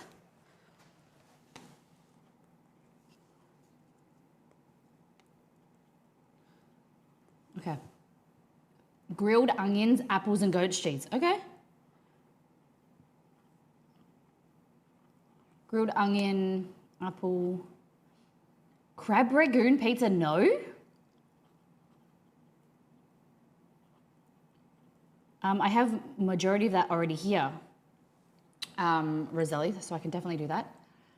Crab Rangoon. Okay, Italian sausage, that sounds good.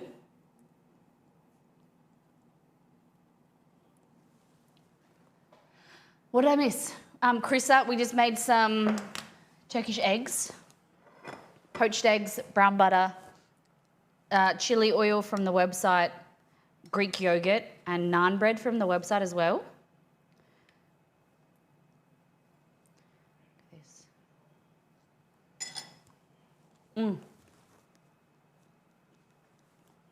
Buffalo mozz, yep. Now we're talking about pizza. Breakfast pizza, yeah, okay. What should be on it? We need some bacon.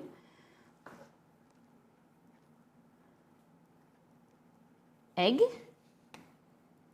I'm making a grocery list for Wednesday's stream. Sausage. You mean like sausage? We don't have the product sausage meat in Australia doesn't exist. You'd have to get sausages and pull it out, or you just buy ground beef, ground pork, and make your own sausage mix with spices. I'm probably a weirdo, but the naan with sauce looks like dinner. It does, definitely. Yeah. We have naan quite often. It's just so good on its own. Shakshuka pizza. Fig jam, prosciutto, ricotta, arugula. Oh, I like that, Kaz. Fig jam.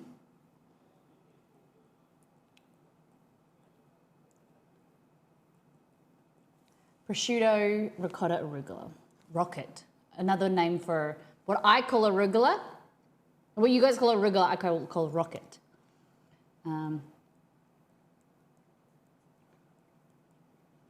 Cool.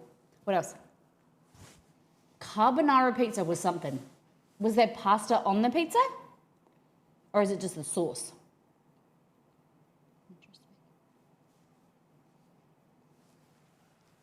Interesting.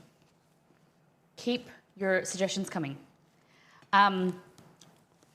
So we're gonna do like a New York style pizza dough.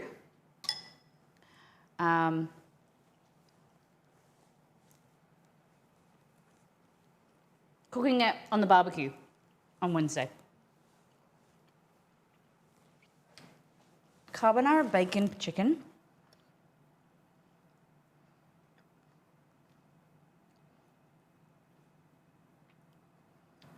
Chicken with white sauce.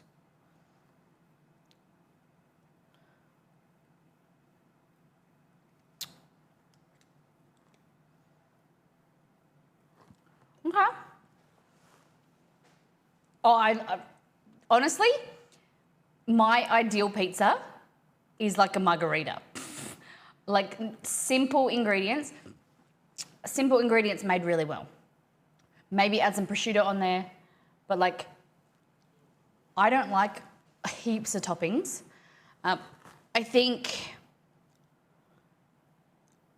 so I've got grilled onion, apple, goat's cheese, crab rangoon, what do we have to look into, how we could do that. That says, must be Italian, that does not like the word Italian. Italian sausage, breakfast pizza with bacon, fig jam, prosciutto, ricotta, rocket, or arugula, carbonara bacon chicken with white sauce.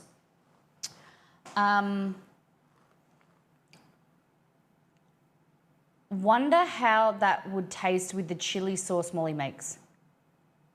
Which one? The chili jelly or the chili oil? The chili, both would be really good. Diced tomatoes. I was thinking of, potato pizza. Potato and rosemary.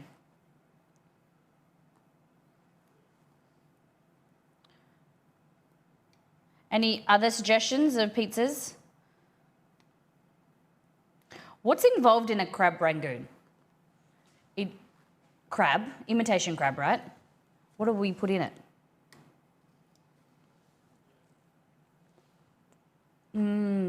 The oil would be good.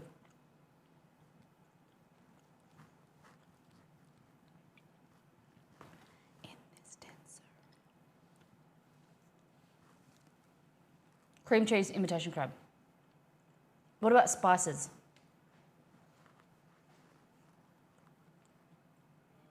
We could get some like crushed up wontons on top of the pizza. That'd be pretty cool. Okay, how do we feel about dessert pizza? Do we like dessert pizza? Is it not for us? How do we feel? I'm getting a chair.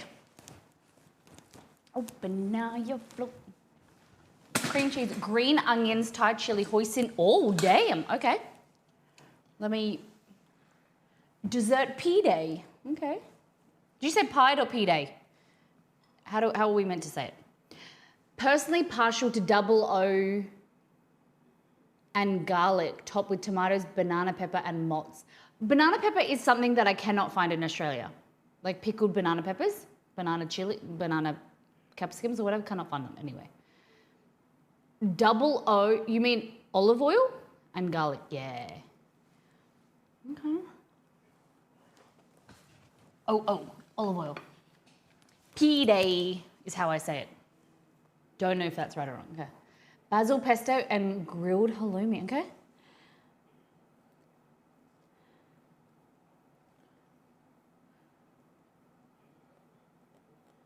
Okay. Barbecue sauce base, grilled chicken, red onion, cilantro. So barbecue chicken and bacon. Chicken, coriander though. Cilantro, interesting. Okay. BBQ, chicken, red onion, and coriander. Interesting. Okay. You have to buy banana peppers in Australia. Yeah, it's unfortunate. Yeah, I don't know where to get them from. Because do you buy them in a jar? Like they're pickled, right? Or they're fresh? I think I've seen them on a store like once or twice years ago, not recently.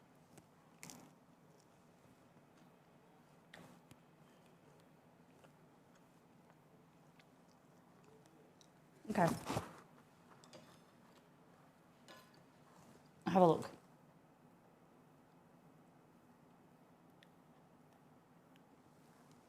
Anything else? Dessert pizza. Do we like it? No. Yes, no. Pepper rings. Okay. Interesting. We can get them fresh, but okay. I'll have a look. Raspberry puree, white chocolate. Can't remember the base at a wedding I went to. Interesting. Raspberry puree, white chocolate.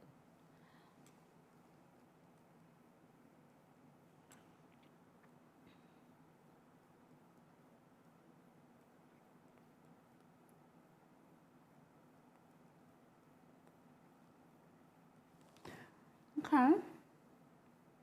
I don't think you can go wrong with pizza. S'mores pizza is so good. A s'mores pizza. It could have been sweetened cream cheese. Okay. That sounds good. S'mores.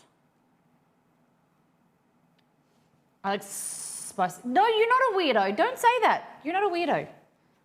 Just because you like something doesn't mean you're different. Like, different is good. Everyone should be different. Everyone likes different things. Don't ever call yourself a weirdo. I don't think you're weird.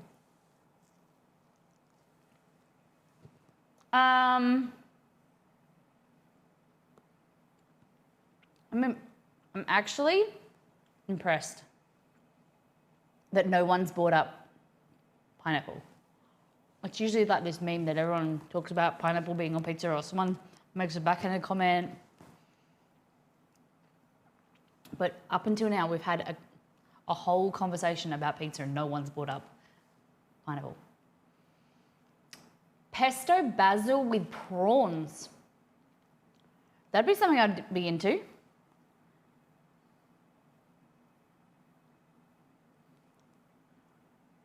Because it shouldn't be brought up. Hey, I like sweetness. Sweet, spicy, raspberry cheesecake. Okay. I'm good for... You can't write down here?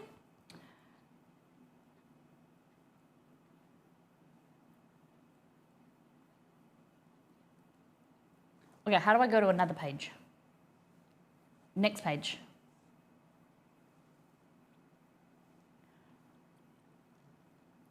And a swipe or... Oh yeah, yes! Look at that, sick. Got a new page now. This is fun. Like, I really like the idea of an e-ink notepad, but I just need it to be Android so it links with, I have no idea how to get a PDF onto this thing. Like, the Remarkable is very cool, but it's not, like for my everyday work, it's not functional. So I'm just borrowing it for a few days until I can give it back to my auntie.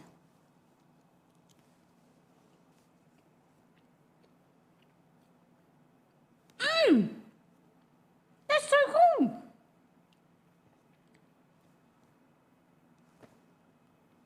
That's so cool, man.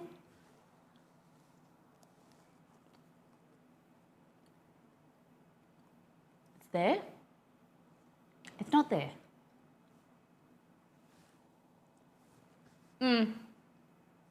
Just excited about this. There. Page 2. Empty. Blank. Talking about pizza. Suggestions, Nito. Give me your pizza suggestion. I have to put the pineapple on the barbecue chicken pizza.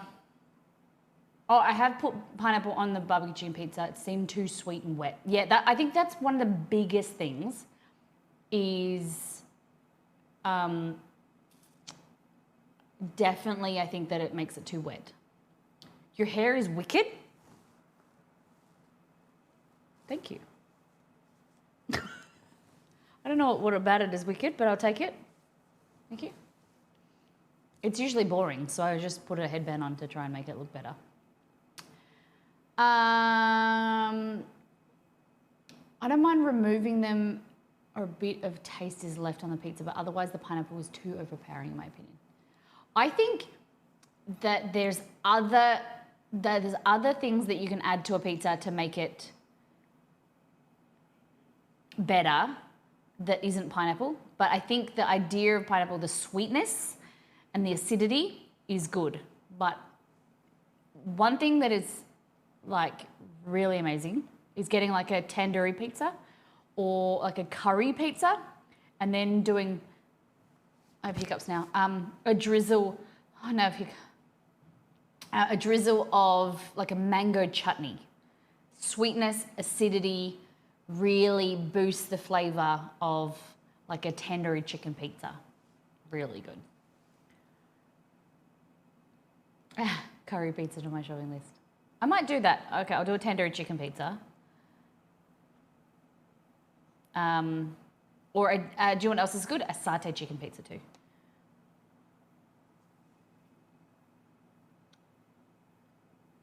Paneer tikka masala pizza. Cue the vegetarian. Paneer is good, but you cannot buy it at Woolworths. It's only available at Coles. It's very confusing. The product, it's the same kind of like the same product. This is Woolworths, but you can now? No way. Well, you can here. Okay. Paneer tikka masala, okay? I'll have a look for it. I appreciate that. Okay, more dessert options, please. We've got a s'mores pizza, a raspberry puree with white chocolate and cream cheese, which is very similar. I feel like that's very similar to a raspberry cheesecake pizza. And I like that. I'm a big fan of raspberry, cream cheese, white chocolate. $16 for a kilo block, holy shit. Did you buy a whole kilo? Nutella and strawberry or banana?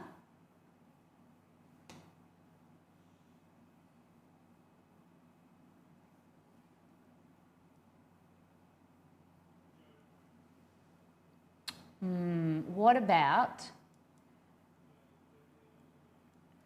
the problem is you have to be able to make it in like small portions. I was thinking like a chocolate cake base, like a brownie base, but then you worry about getting like something that's too intense.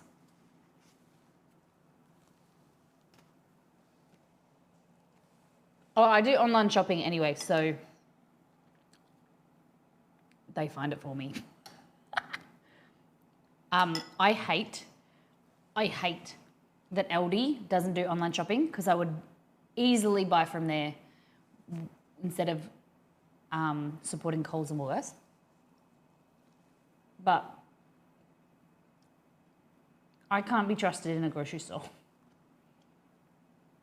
I really try to reduce it if I can, being in a grocery store by myself. And there's, like, I need to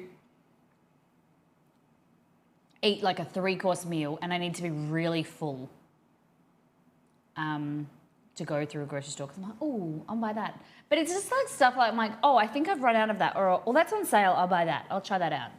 I'm terrible. And you don't get that on an online shop. Aldi doesn't do online stuff? I don't think so. Does Aldi do online? I try to avoid in-store shopping, too many impulse purchases. Yeah. Okay, Nutella, banana, strawberry.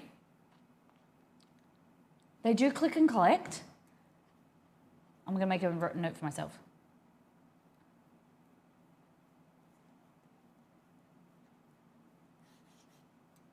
Make that a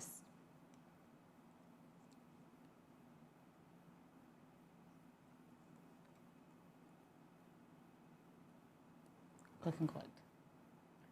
If it's this, oh, you're in the UK, probably not then. How many people in Australia shop at Aldi? Hey Google, does Aldi do online shopping in Australia? Sorry, I don't have any information about that. Cool, man, thanks. Just doing my job.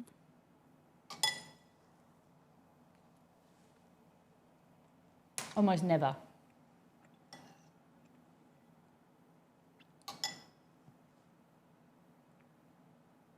They don't, okay.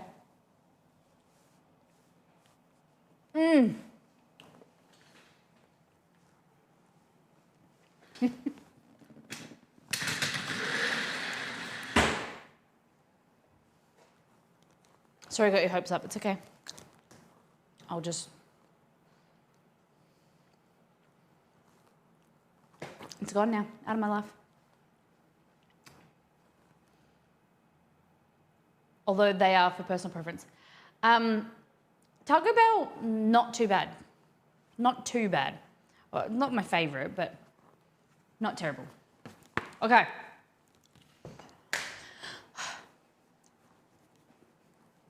My husband is amazing. He's an amazing person. But today, the one time he hasn't, because usually I print stuff and because the printer is in his office, he brings it out and puts it on he either brings it to me or he puts it on the kitchen bench. The one time he hasn't, and he's on a meeting. I love him. So if you didn't know, we made this. It's really delicious. It doesn't look very good now, but tell everybody, chat, tell everybody that it looked good before. Go watch the VOD. God, I've eaten too much bread already.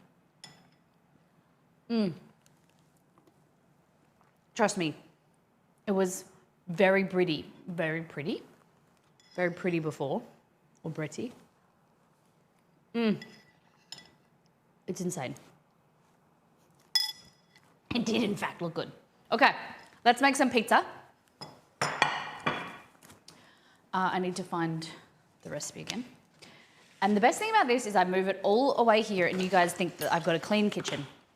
Look, see? Oh my God. Beautiful clean kitchen you've got, Molly. Delicious. Katie 80, the 38-month lady. Thank you very much. How you been? How was your weekend? Thank you for the resub for 38 months. God damn. Gosh damn it. Okay. Pizza. So we got just done making Turkish eggs. We're going to be making now pizza dough, and then we'll make couscous. Super easy. Where are you from in Australia? I'm been everywhere, man. No, I'm from Western Australia. Perth. West Coast. Mother flippin' best coast. The sub durations you have just blow my mind. It's so cool. Me? You mean the community? They've been around for a while. They're like a bad smell, and I don't mind it. I like them around. We're a community. We all over yourself. Like you have people that have been here for 50 months, right? I feel like there's a bit of pressure there that they have to keep them going. I don't know why they do it, but I feel like that there's like Twitch has pressured them that they've gone this far that they need to keep going. I'm very lucky. I'm very, very lucky. And everyone can get in on the ground level. And yeah, things come and go. Like life gets tough and there's all different ways people can support the channel. And that is one of them. And I'm just confused why it happens and why people do it. But they seem to be doing some good, I seem to be doing some good stuff. And it allows me to do what I do. And I'm very blessed. Hashtag blessed. No.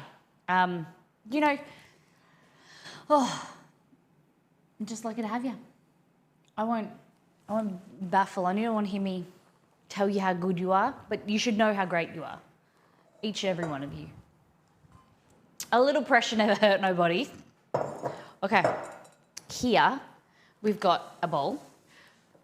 See, I know me is... Oh, no. Keep going. No, stop, keep going.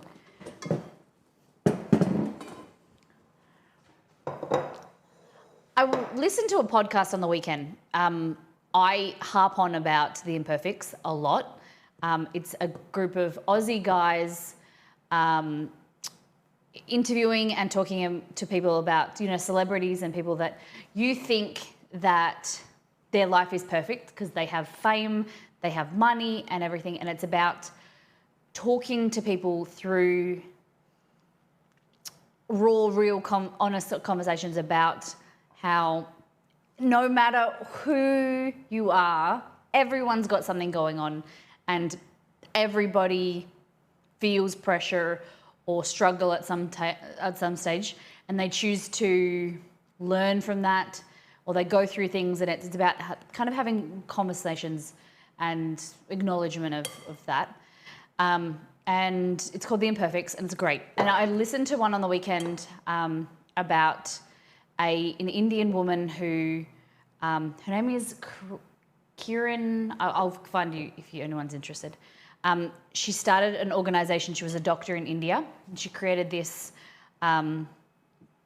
helping cholera in some of the slums in India.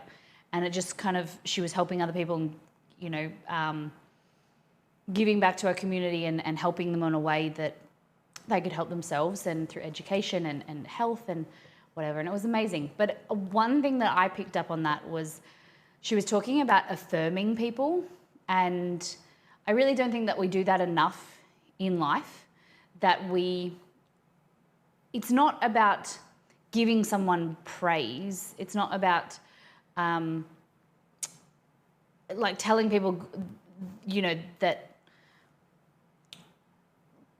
they're good all the time or something like that. It's more about telling people that they have an impact in your life and that they're doing a great job and letting them know the things that are left, that we often leave unsaid, and encourage them through words and letting people know. And I want to do that more. Like, I feel like there's so much stuff and I never really know how to do it, but I think that we all need,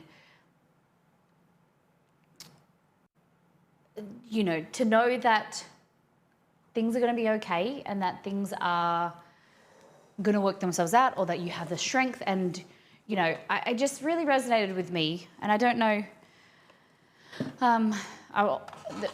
there was another episode about other stuff, but yeah, that was just something that just kind of, that I resonated with over the weekend, and I just wanted to share. I don't know if you guys listen to podcasts or true crime, things like that. It is a great podcast. It is. Affirming people is so important. And, so often at work, in workplaces, in relationships, you don't know where you stand. And it's happened with, friends and family over the weekend and things like that, that you don't know where you if you're doing a good job. But if someone said to you, great work, that was really great, or you saved the business by doing that, or, you made my day, or you made me smile, then you're affirming that they did something right. And so often in Australia, we have tall poppy syndrome, or you don't want people to get too big for their boots, or people should know that they're good, or you shouldn't, they'll get a big head or their ego or whatever. But it's nothing to tell someone that you made my day, or you doing something really small, like making me a cup of tea, or asking me if I was hungry or needed something from the shops. Something like that, and letting them know that what they did was appreciated, or what they did made an impact, has a ripple effect and has a carryover effect. And if we keep doing that, just something small, and that's, when I say at the end of the stream, take care, brush your hair, be good to yourself and those around you, that's something that you can do. It doesn't take many money, it doesn't take much time. God, I don't. Oh, well, I do. I can give you a shopping list, no, but thank you. So often, as a streamer, there's so times where, because it's me, realistically, it's me standing in a kitchen by myself talking to a camera, and sometimes it feels disconnecting, and I don't, it feels as though at different times you have more community involvement than sometimes you might have less, and you want, I just want to be able to find a way to reach through the camera and some way to make some small, and as I say it in my head, I'm thinking, oh my God, don't say that out loud, because people will think that you are doing it for ego, or think that I'm doing it for myself. But it's not about that. It's if I can check how you are, or we can check with each other and make you feel connected, then that is a good thing. And that's what I want to be able to do more often, be able to create, stronger connections. And I would love to know how I can do that better as a community, as a community leader, as, a person that you guys spend a lot of time with and you enjoy, as a friend, as a person, and whatever, being a part of the community. I want to know what I can do. Letting know you appreciate them and their efforts, appreciating people's journey, not just the end result. Yeah, that's it. Not offering to help. I'm just curious. My shopping list at the moment, if you are interested, I need potatoes. I need things for the stream. I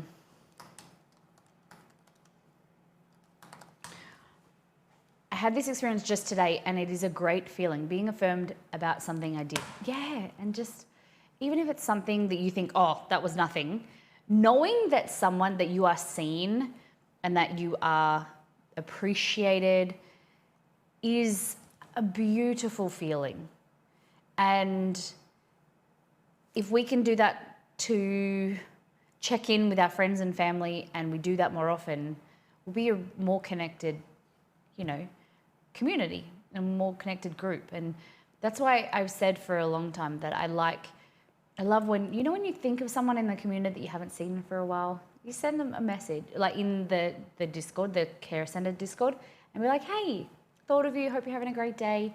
Or and sometimes we get this weird feeling that, it's weird if you ask about someone, how their job interview went in case it went bad, or you ask about how someone's family is doing or whatever, because you notice them say something in chat.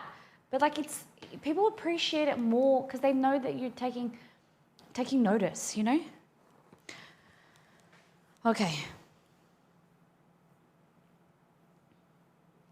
So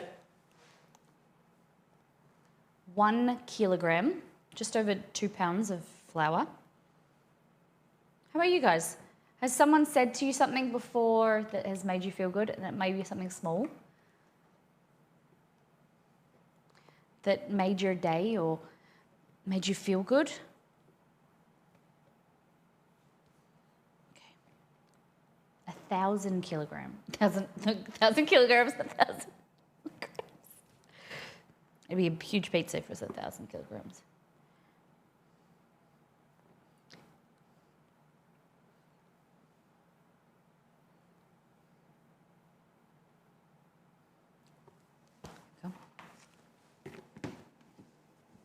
I'm glad that happened, Seabreeze. That's so lovely. And I hope that made you feel good and encouraged you. If it was something in your workplace or something in your day.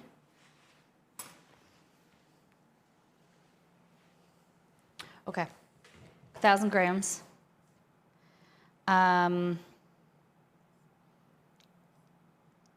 So this is going to make all the pizzas that you want. No, it's going to make about 5 or 6 pizzas. We're going to add in just a little tiny bit of yeast because this is going to be in the fridge for days.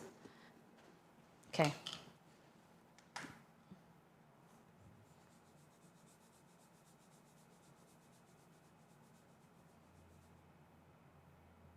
That's it. 1 gram.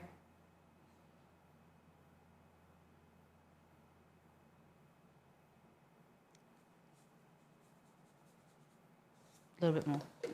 Just a little bit more. 1.6. Okay. We're going to add the water, 600%. No, that's wrong. Maths, Molly. 60%, not 600. 60% hydration. So it's enough that you can roll it out if you want. We're going to let it proof for 2 days and we're going to deal with it on Wednesday. One of those things where it is expected that it gets done, but I've been doing a bit more than normal and it was noticed and appreciated. I love that. And then next time that something needs to be done a little bit more than normal, that you'll do it because you feel like people see it. Whereas I can speak for myself, but I'm pretty sure we all know what it's like to put in extra effort and then no one notices, no one cares. And you're like, why the fuck did I do it? Like at work, with relationships, 1,000% hydration. I remember as well, because you take pride in sometimes you do it, I'm not saying we do it for praise and we do it for external motivation, but it is always nice to have someone affirm that that they noticed. Because we do things for different reasons. Sometimes you do them because you notice that it makes someone smile or makes someone happy or makes their life easier. And it is also nice that someone goes, okay, you did that for someone else, but I see that you've done it for that person, and that is great. You're a great person, or like, that's great effort that you've done that. Like, if a third person says, like, wow, you're lovely. Like, you're not doing it to be a lovely person. You're doing it to make their life easier. But it's nice that people notice.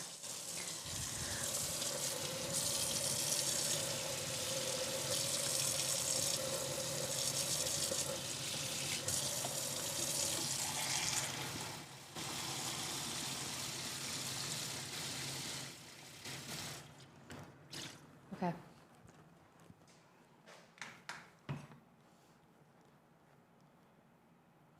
Job well done is all. Yep, 100%. Smile more.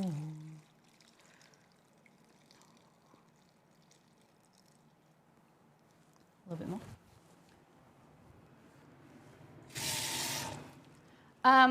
What if you try and do your best every day, but you still get shit on?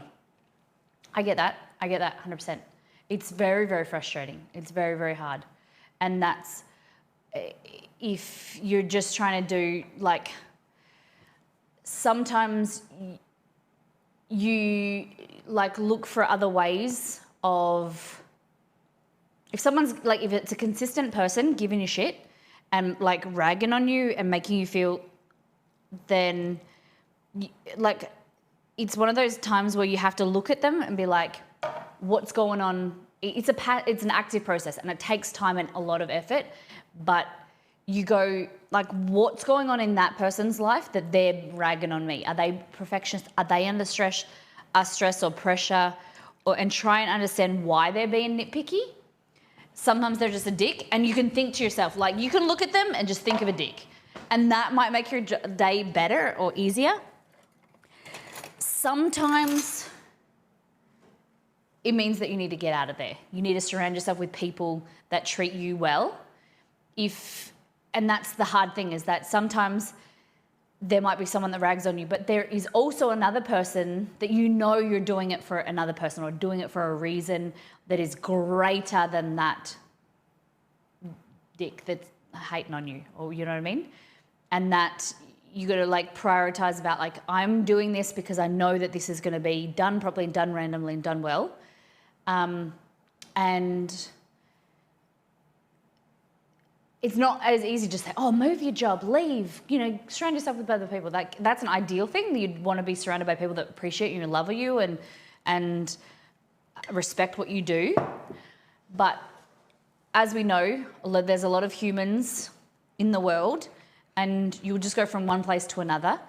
And it's about, really, for me, understanding why you're doing and try and make that the bigger thing. So, like, if you are doing your work and you want to do it well, and you want to have pride in that, find something in that or around it. Ignore this shit stuff and put joy into it, because you think this is why. Like, I'm say you're a baker, right? And you're a baker at a factory, and your manager is a bit of a dick, and he's nitpicking. They are nitpicking, and they're just nasty to you. But you can think to yourself, I'm making this cake, or I'm making these products because they're going to bring joy to someone else's life. Or, focus on what you can do to your colleagues and those by empowering them or affirming them. That will in turn help make you feel good. But hopefully that will create an environment around you, like a little bubble of people that are loving, and maybe your manager will notice, or you just surround yourself with a love bubble, or like a positivity bubble, and that just slides off you like a duck's back. You know what I mean? People just suck in general. I've been battling getting out of town for a while. I do feel like it's the same everywhere you go. It is. And it's very sad and unfortunate, but like, I've done it before. I've left a job thinking, oh, I hate this, but gone to a same industry, different area, different town, whatever, And it does, like there's people, unhappy, very sad people everywhere you go that like to just hate on other people and make people's lives miserable. So you need to figure out things that you can control and you can do to make your life better. And one of those things is pouring love into other people around you, or pouring love back into that person that is maybe giving you a hard time because there's something going on in their life, and give them some understanding and try and affirm them. But it is passive. It's a very hard thing. It takes a lot of energy to try and understand someone else's situation. But if you can disconnect and like hurt people. And now we're giving advice and cooking advice and life lessons. No, you know, it does suck. But if you can find a way to do what I'm saying to other people, then it will come back to you tenfold. And that will overshadow the negativity you're getting from over there. All right.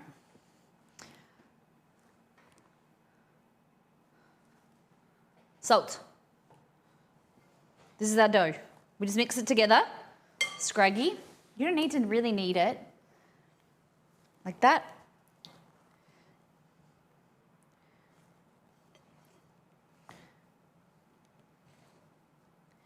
Let it sit for about 10 minutes because the salt is going to bring out some of the moisture.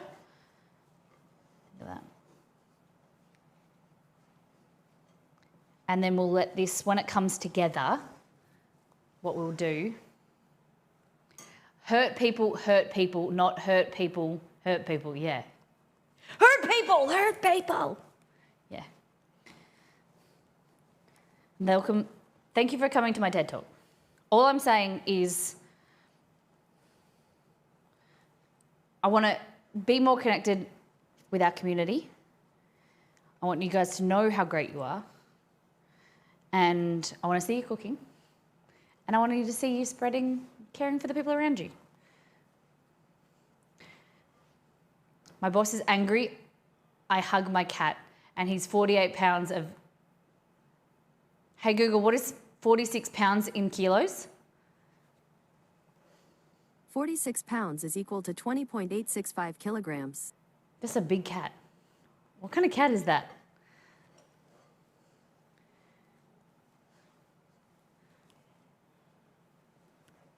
Your boss is a lightweight. If that's your cat, or I'm confused if that's your cat or if that's your boss.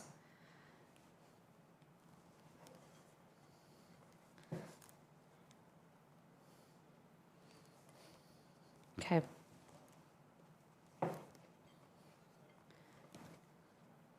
Did I say leave it for 10 minutes? Yeah, do that. Don't handle it like I'm doing. It'll, trust me. No, it's my cat. Your boss is your cat and also weighs 46 pounds? Now I'm playing with you.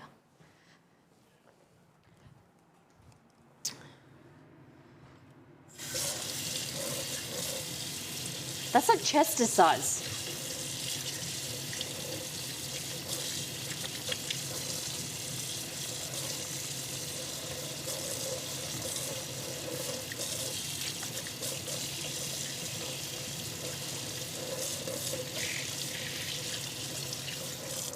All right.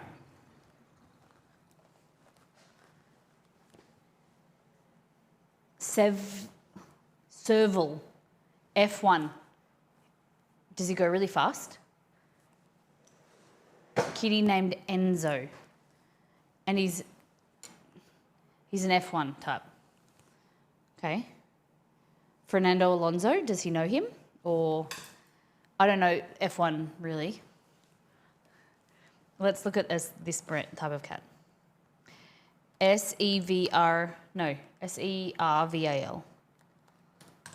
He's run faster than a cheetah.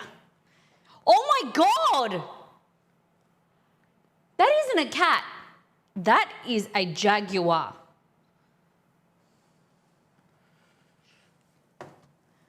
Guys, look at this cat. This animal. I feel like you're going to have to join the Discord and send us all, show us a photo of your cat.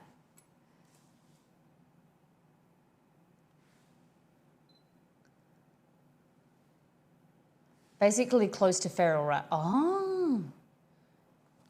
Is he dangerous? This is cute. He looked like a chubby cat. You said you're in the US? I wonder if these, like, I'm not saying America has some animals, but America has some animals that aren't legally domesticated in Australia. I don't think you could own a monkey in Australia. I'm just trying to say.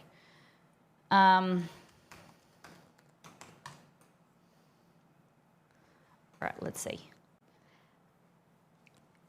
The African serval is a prohibited invasive animal under the Biosecurity Act of 2014.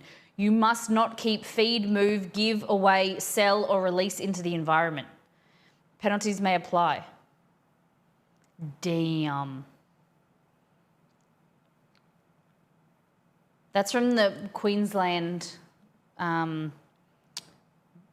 government. You must not take any action reasonably likely to exacerbate the biosecurity threat posed by the African servals. Who wrote that? Exacerbate the biosecurity risk. You making it out of breath?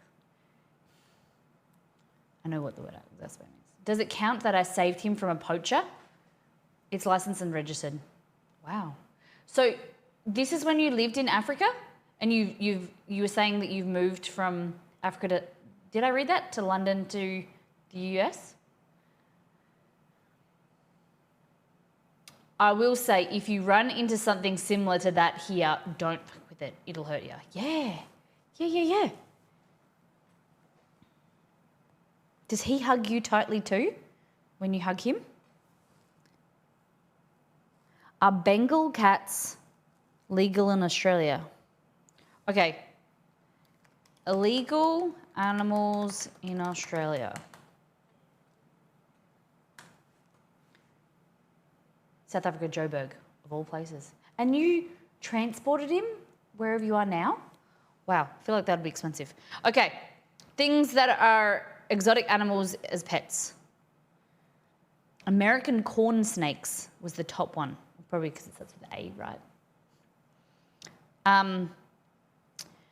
Anoles? What is an anole? A-N-O-L-E-S. Anoles? All types. Boa constrictors, Burmese pythons, ball pythons, chameleons, dingoes, feral pigs, ferrets. This is a big list. Fire-bellied toads, foxes, gerbils.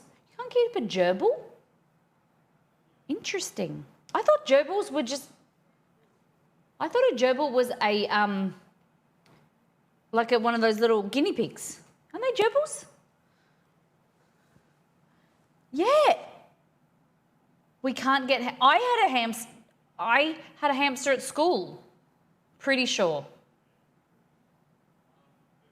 Pretty sure I may be getting confused with the TV show, but pretty sure I've touched a hamster in my life. They use gerbils for S3X. For sex? What? I don't know what that means. I'm hoping it doesn't. Does S3X mean adult activities? Lemmy winks? What's a lemmy wink?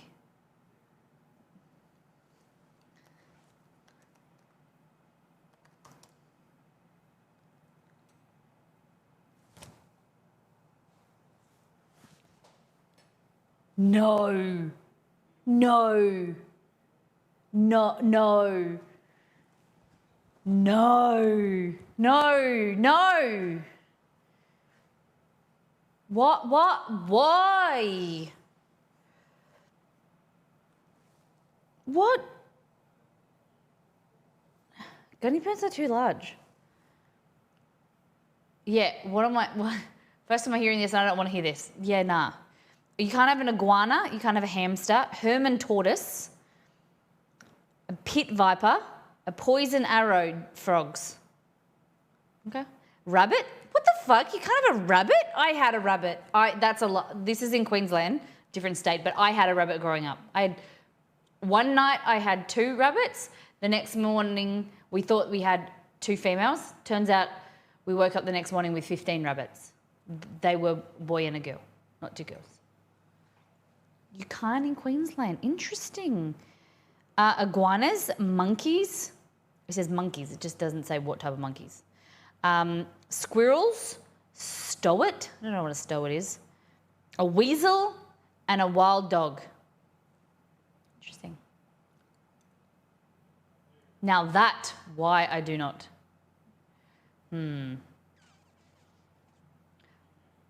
What, this Lemmy Winks thing, is this rude?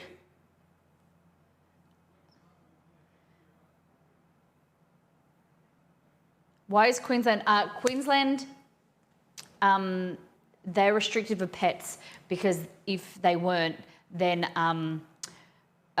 Steve Irwin would have to have a lot more content because he'd be saving them. No, I don't know.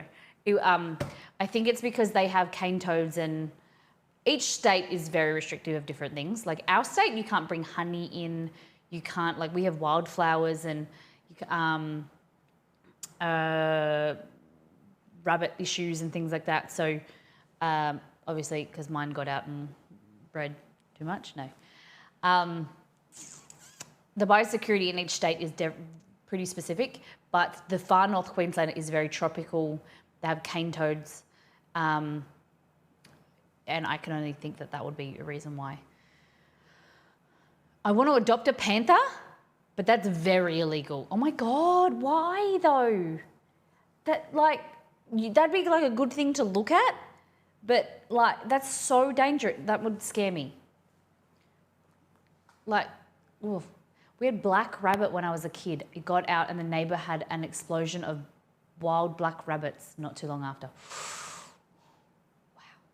My brother has a Burmese, but I can't do snakes. I can't do snakes. Can't do snakes. Isn't a Burmese the one that like squeezes you? I was reading on Reddit on the weekend that a man found out his son had, because his son has snakes and he didn't really pay attention to the type of snakes that his son was like raising. And then he found out that his son had one of these massive Burmese snakes and it was his son was scared because he thought that it was a corn snake or something and turned out it was this fucking python and he was in a much smaller enclosure than it needed and they had to, like, his dad found out luckily and they had to like get the snake out of the house and like, I love that the result of it, instead of telling his wife, he booked his wife a hotel and a spa day so that he could get the snake out of the house rather than just like letting his wife know what was happening and that they had a massive python in the house. He booked her a spa day and at a hotel or something. And then they organised for some experts to get the python out of the enclosure and make it to like a bigger habitat. But I just cannot do snakes. Just, something about it. Like each to their own, everyone, I just can't do it. Can't do it. And Pots are welcome in. We have been streaming for 2 hours and 39 minutes. We've made pizza dough. We have done Turkish eggs. And now we're about to get into Moroccan couscous with Moroccan beef. Not a fan either. What about scorpions? Why? Aren't they poisonous? What, like, for me, I don't, like, everyone's different. But, like, the value, because you just look at it, it's not like for me, pets are, like, cuddly and you can play with them and you touch them and if you get interest and love and enjoy looking at lizards and snakes and things like that, cool. I love that for you. Not for me. Don't tell me about it and don't don't send me photos. But I do like that people have different, because it's what makes the world go round. I like that people have different interests. I don't understand them. He handles her, okay. We made eggs and naan and talked about self-defense and hamsters where they don't belong, yeah. What about the gerbils in the recap? Yeah, Cad gave you that isn't a thing. Give me like a percentage of like if this is a known thing and done. People shouldn't be putting animals in places they don't belong. Including inside people. I don't think it's a thing. And Roselli knows everything. I didn't know how that meant to come across, how that came across, but it meant like that. I don't know how that meant that. I don't know if it's a thing. I've never heard of it. Yeah, like you guys are very. What I'm going to stop talking. I'm allowed to post links, but I won't. Please don't. Stories of ER visits. The line of work. Yeah, that's what I meant to say, Roselli, but people wouldn't really know that. I'm like, yeah. The line of work that Roselli's in, if she doesn't know, it doesn't exist. I only know South Park and if it's a real... So, luckily, you're telling me, Delirium, that I was going to show that footage on stream, but you're saying not to. Probably showing South Park is not ideal. Never heard of it either. Limited to number of living organisms in my house to 10, whether it be cats, people. Okay.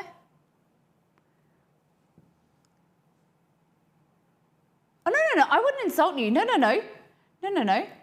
I hope that it has come across that I'm not insulting. I'm just trying to share an opinion that it isn't for me, but I understand that different strokes for different folks. I'm very shocked that you would think that I would insult you because it's not something that I do. I don't consciously go out to insult people, or I'm just trying to say that like it's not for me in a respectful way. Don't really like snakes. And I that's why we have a conversation, because people do different things and you try to understand why people like different things and what joy they bring out of them. Because at the end of the day, if something brings you joy and it's not illegal, then you should do that. And if you enjoy it, then find the people that you enjoy doing it with. I'm just saying that you aren't insulting. Okay. But no, like I don't think, no, that's all bad. No, that's okay. It's all good. I'm just talking about in general. Like I think that it's great that people enjoy different things, and you can not enjoy something and you can still get along and still be friends and still be whatever. I think that's important. I think that you, as a human, you need to be conscious. I'm not talking about this is just something that's happened in the last few weeks.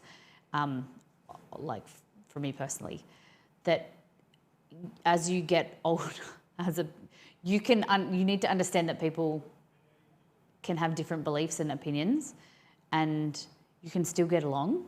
It's very, Same here. I'm learning on it too. Good. I hear English is very hard to learn as a language. I found it really hard learning Portuguese and Spanish as a language, because of the past tense and the future tense and things like that. But I can't imagine how difficult English is. I have a hard enough time, and I am a native English speaker, phrasing words sometimes. I think we all do, but I think that it's great that you guys are learning a different language, if you are.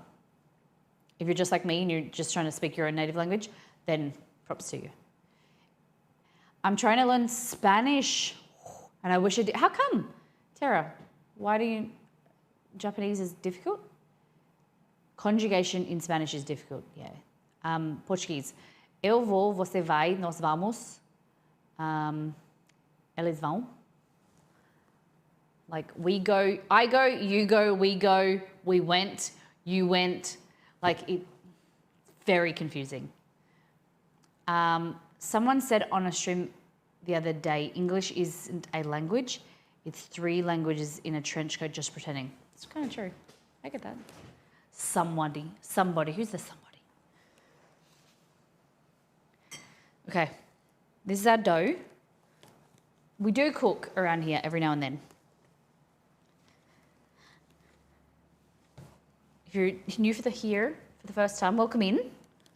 Hope you're enjoying yourself. We're just having some random chats today because I didn't have a lot planned on the menu. And no one was very helpful with deciding, so we've just been chatting. It's thoughts with Molly with a side of cooking. Yeah, I hope that my thoughts are okay. Oh, the other podcast that I was listening to is about self-correcting. When you do things for joy and enjoyment. And and I am 100% stuck into it. This is the thing I was talking about in the streams, how you're doing something because you enjoy it, but then you self-correct kind of midway through, or you self-correct or self-reflect midway through doing something, like, oh, what would people think of if they saw me doing this? Or am I doing the right thing? Or what happens if someone doesn't agree? Because I get so stuck into sometimes people not understanding what I mean, or upsetting someone, or confusing someone, or showing a strong opinion in case it's the politically wrong or whatever. And it's such a frustrating thing because sometimes you get so worried about like the context people catch you saying something in, and was something about like that of, you know, most language borrow words from others anyway. Yeah, Afrikaans and Dutch. Hey. I am Australiana. You're Australian, Tara. Okay. So you speak native Australian. Australian. Interesting. Okay. That's your dough. Like that. Put it like that. Cover it. Put it in the fridge for 2 days. And then you have good dough.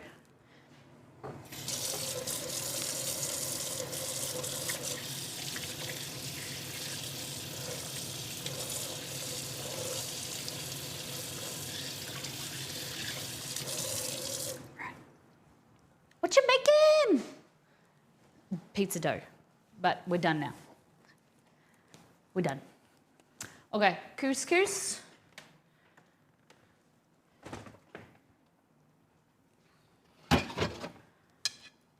Now I have to find a space for this for 2 days. Delicious. What was that? Megan! Welcome in, welcome in. Just in the fridge.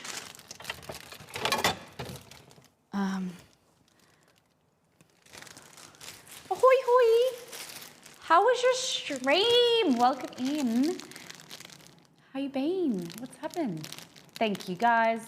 I'm great. How are you? I joined your Discord this morning. I hope that's okay. How was your stream? Guys, welcome in. My name's Molly. We are talking about all things life, but we're also about to make Moroccan beef with some couscous. How was your stream? Welcome in. A little bit about us, who we are and what we're doing. Here is this.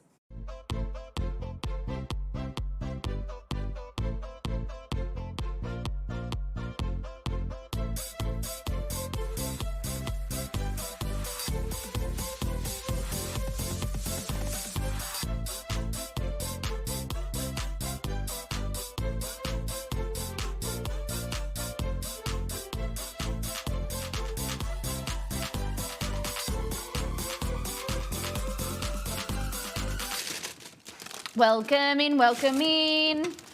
All right, there it is. delicious. Megan, thank you for gifting to Unicorn Pudding. I appreciate it. So much excitement. Well, I appreciate it. Thank you for, I don't know why I haven't been in there, but I just wanted to connect with you a bit more. I feel like, we're in the same kind of stuff all the time and I haven't chatted to you. I feel like we need to chat more. Since you're so close to Asia, have you been anywhere in Asia? I've been to Bali in Indonesia. I've been to Malaysia. I've been to Nepal. I got engaged. I trekked in Nepal with my husband. I'd love to go to more. I'm hoping one day to go to Japan. I really want to go to Vietnam. Heaps of places. I love Asia. I love Asian cuisine. Oh, Nepal, yeah. Nepal is beautiful. The people are incredible in Nepal. I'm hoping to go back soon one day. Trek there again. We did the Annapurna circuit. Beautiful, beautiful. If you want a really beautiful getaway, Nepal is fantastic. Get away from being in nature, get away from people, and just it's amazing. Okay, so I am showing you guys a recipe of things, something that I make all the time, but I don't have a recipe for it. And I know after last stream, I make things up as I go, and then when I'm done, everyone's like, oh my God, I want the recipe for that. And I have no idea what I've got made in it. So I'm going to write it down today. So I've got some spinach, I'm possibly going to use, I don't know yet, red onion, lemon, possibly some fruit. We're going to definitely use dried fruit, but I thought I got a nectarine, we might as well use it. Some coriander or cilantro, parsley, mint as well. We're going to use some beef, marinate that with some spice mix that you can find in our cookbook, First Things First. Do you have any ideas for coffee? I want to do barista coffee. I don't know what to do next. When you say you want to do barista coffee, do you mean at home? Or do you want to do like a course to work at a restaurant or a cafe? What do you exactly mean? Or you just want to make a really good iced coffee? Okay, beef. We're going to go into the pantry. Guys, if you don't know the wonderful Chef Megan, I haven't given her a good enough introduction. Really amazing human on Twitch, really full of energy, charismatic, really great food, and just I think one of the lifeblood of food and drink on Twitch. Go and give her a follow. Go and hang out in our channel. Obviously, when I'm live, you can be in both channels. But kidding. Go and check her out. Hopefully you guys like her content. And her partner, Ice Cream Posse. The dogs are scratching. ICP, Ice Cream Posse, is a lovely human. And it opens, like, is it this week, next week, the ice cream store? Guys, ICP owns an ice cream store that is only open, which it's a very different thing because we don't have extreme weather in Australia. We don't have snow. But he only opens during summer because other times it's snowing. You don't want to buy ice cream. Opens on Tuesday. They make amazing treats. They stream from the store. You can see them make the food, talk to the customers. It's really, really good, like IRL experience. Yeah, scrub.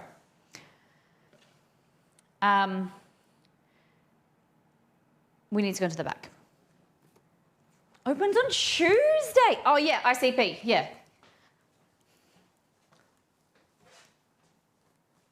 So, polenta? No, not polenta, couscous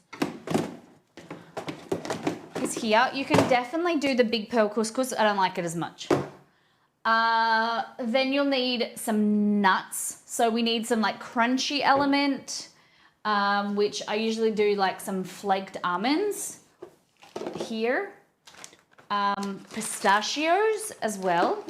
And then we need some fruit elements. So dried cranberries, dried cherries work really well. Let's go here. Cranberries? Let's go with the cranberries. I think that's good. It's a very simple recipe, but it's super delicious. I picked up some couscous today. How do you like making your couscous? Couscous. Check pantry cam. What happened? Oh, is it?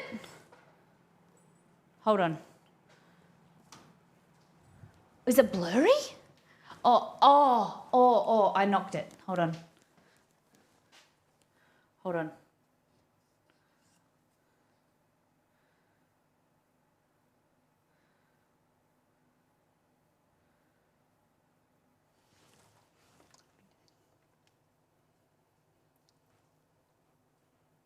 Am I in focus? Ooh. There we go. Better? The colour looks a bit like much better. It kind of looks like sepia-ish. Gotta go, bye. Catcha. All right. This is rump. Nope, that's not the camera I wanted to press. This is rump. Rump steak. So from the rump. And we're gonna pan fry it and then slice it on the angle, nice and thin. It's gonna be delicious. Honestly, same as you, I have no idea what I'm gonna do with it yet, but I love doing a cold kind of salad with cucumbers, herbs, tomatoes. Ooh, that sounds good. All right, so let's start. Okay, so we're gonna call it Moroccan beef couscous. Hey Google, what is couscous? What is it for people that don't know? According to Wikipedia, couscous, sometimes called kusksi or kuseksu, is a traditional North African dish of small steamed granules of rolled semolina that is often served with a stew spooned on top. Pearl millet, sorghum, bulgur, and other cereals are sometimes cooked in a similar way in other regions, and the resulting dishes are also sometimes called couscous. I'm a fucks, because you've been around here and you've been good. Just we don't use terms like that, okay?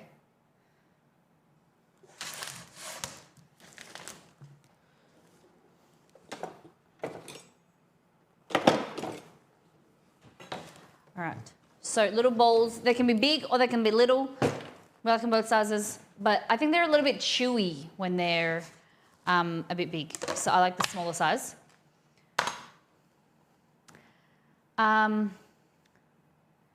Really good facial features. Appreciate it. I don't know what above average facial features. Thank you. Appreciate it. Just don't use the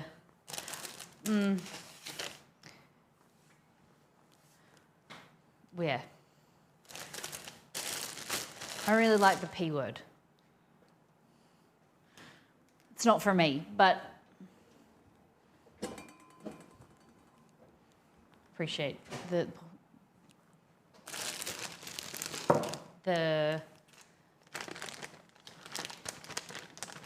good compliment. When you say good facial features, does that mean like what? tell me more. Tell me more. Hi, I have 2 dogs. The meat is out, so I've got 2 dogs. Okay, so the thing you do here, hey Google, turn on Alexa. Got it. Turning Alexa on. This is Chester. The other one's over here, and he gets scared. Hi, Chewie. Good morning. Okay, so kettle's on, and then I thought they were going to follow me. Romy, Chess.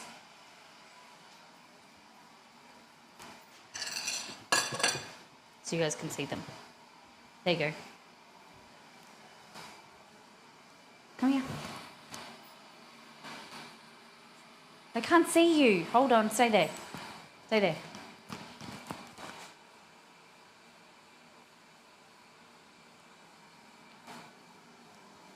This is Romeo, and this is Chester. Oh, you want to give me your paw? Okay. Good job. Chester is 6 this year, and Romeo is 12. Gentle, good boys. Good boys. Out of focus. But aren't they in focus? There we go. See, this is an autofocus camera, isn't an autofocus camera, so. Because I want to be in focus here, because this is where I am all the time. It's hard. Okay. Alexa, let's go. Got to redo the treats now. So we're doing this properly. Recipe writing. Okay. So we'll go about a cup of couscous.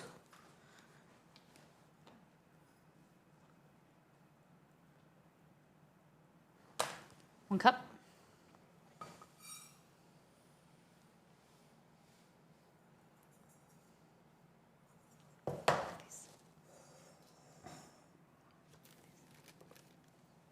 This is couscous. Kind of looks like cornmeal, I get that. But it's like little bowls. Little bowls. You would call, I think it's referred to as a pasta, but it's different to what people think. Okay, 1 cup of couscous. Okay? And now, what you want to do is, it's a bit hard in this bowl because I didn't think very well. We're going to add, I think, 1.5 cups of water, boiling hot water.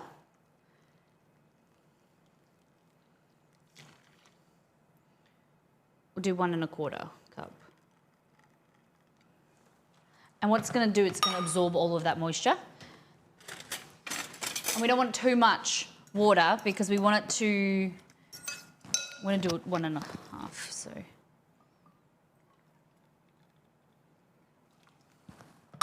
Like that. You need, work quickly, could have put this in there before if you were organised, is a dollop of butter, tablespoon of butter, salted, of course, of course.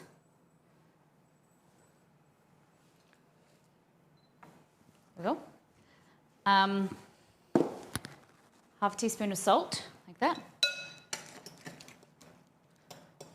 Fabulous. And a teaspoon of chicken stock powder. Remind me to write this all down and remember it, okay?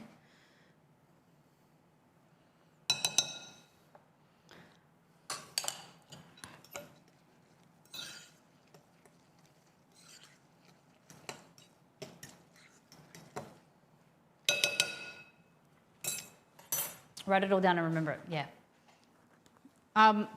Grab yourself a plate or cling wrap, whatever you got. Put it over top. Okay, so 1.5 cups water, 1 teaspoon chicken stock powder,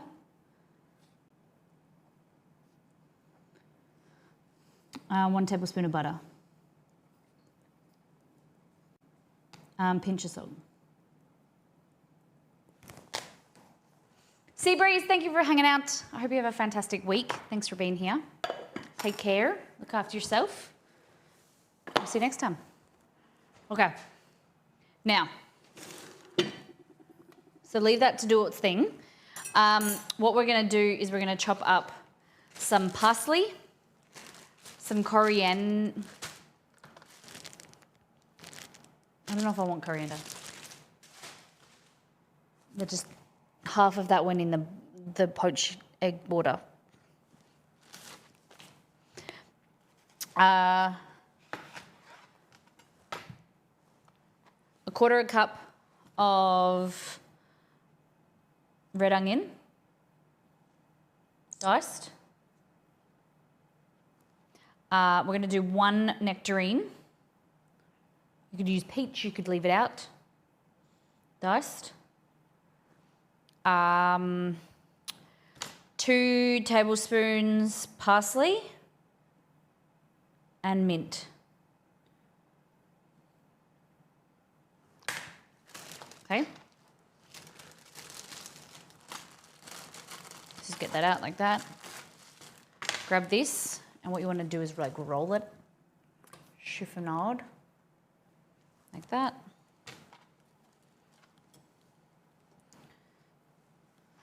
This.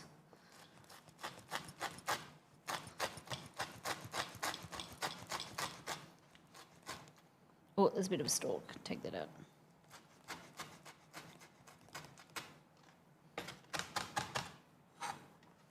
All right, put that aside. They didn't have fresh mint, so they gave me this, which is not ideal, but I'm going to use that. They were out of, we usually get mint like packets like that. How dare they be out? Just as pretty keen. Okay, mint, parsley, we're going to really finely dice. Hi. Not finely, maybe. Still want a bit of like presence. Like that. Turn it. Red onion. Put that there.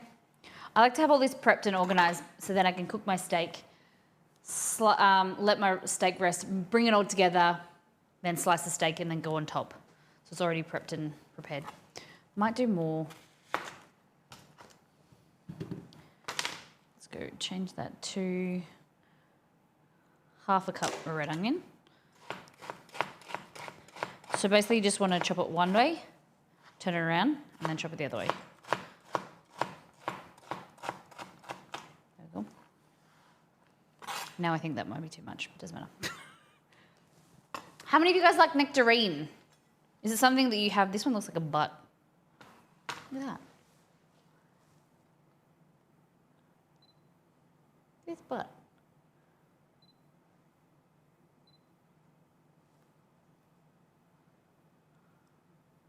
It's a bit abnormal. This side's a bit bigger than that side. They might have done glute day on, you know, worked this glued a bit harder than that one. It does look like a butt. Interesting. All right. Roll your knife around. I don't know how to. Okay. There we go. It used to really be easy when we were kids. I remember. You just get like peaches and nectarines and just go like that. Now they all cling. Clingstone.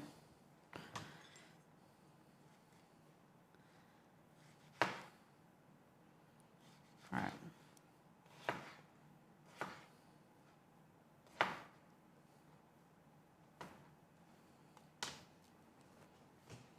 Ooh. Okay. So just cutting this, you know, similar size to the onion. This is just going to add pops of colour and flavour as well, pops of fresh fruitiness, which I think is so common in a lot of Middle Eastern dishes where you have dried fruit, figs, you know, plums, cranberries. It just highlights, adds some acidity, vibrance to your dish. It's so good.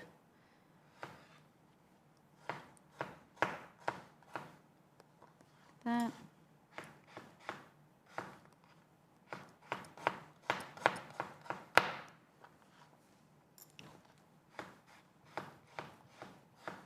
Turn it.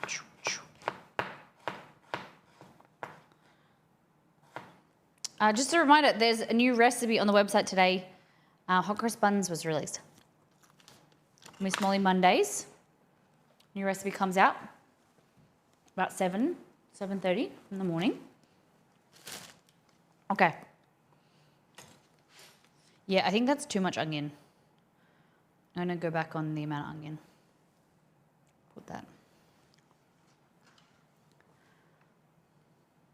We'll see. Oh, Rockcat, I just sharpened it slightly. Maybe a third of a cup. Do you have a preference favorite when it comes to knives? We did a knife sharpening stream last Wednesday with Skillshare, and I went over, it might be, like I'll answer your question now, of course, but it might be something for you to look over on the stream. We were talking about different knives, how they sharpen, what's kind of the best knife for different styles of cooking. I have, this is Shun. These are Japanese knives. I have global knives. I have an OXO knife, really simple bread knife. This is a Swiss knife that more kind of European style. I think the best knife for you is the best knife is the best knife for you. And this is what I tell everybody. I use these Japanese knives because they're sturdy. I sharpen them less than I should. They're really good when they're maintained. However, I put everything in the dishwasher except for these, and I don't it's frustrating that sometimes these get more dull than they need more sharpening with the steel, and they don't. I can't, because they're fancier. I have to kind of baby them more than I want to. Great timing, and seems your session was successful. I will look it up. They seem great. It was fantastic. It was a really, really great stream. So the thing for me is, depending on your size of your hand, I have small hands, and I can grip the knife. This is good. My favorite is the Santoko knife. It's kind of shaped like this. Where is it? I don't know where it is. But I like a smaller knife so I can grasp and have more control. But you think about the knife being an extension of your hand.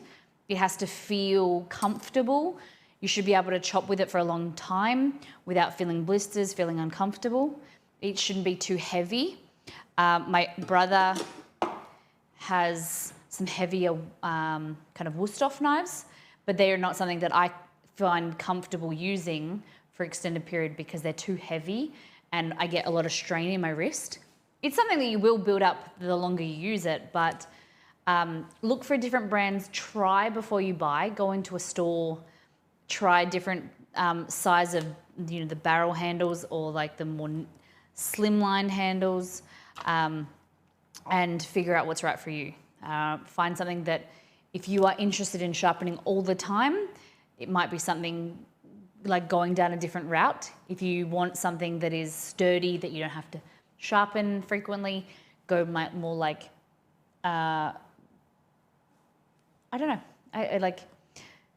Do you kind of get what I mean? The one thing that I think is not talked about enough is buying cheaper knives, abusing them, throwing them out, getting new ones. Getting an IKEA knife, getting a grocery store knife, they're really sharp.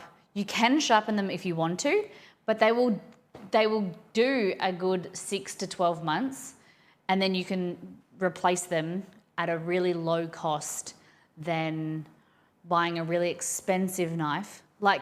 One thing I will not do again is buy an expensive bread knife. A lot of the companies refuse to sharpen them, or you can't get them professionally sharpened. And so this knife is an OXO knife, and it is great, and I feel less stressed about when this goes blunt getting a new one rather than a $300 Shun knife. Make sense? But yeah, each to their own. I think that's a very personal thing. That's what I'm trying to say.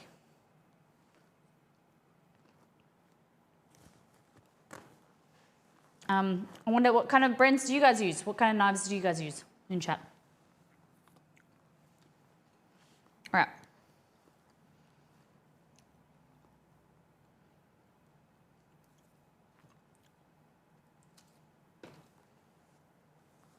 Alrighty. But I'm interested in trying different brands and seeing kind of what's right. Some of these were gifted to me, but from a community member. Some I've inherited. Yeah. Okay. Almonds, slithered almonds. I'll just go in the mix as well. Pistachios. Ninja knives.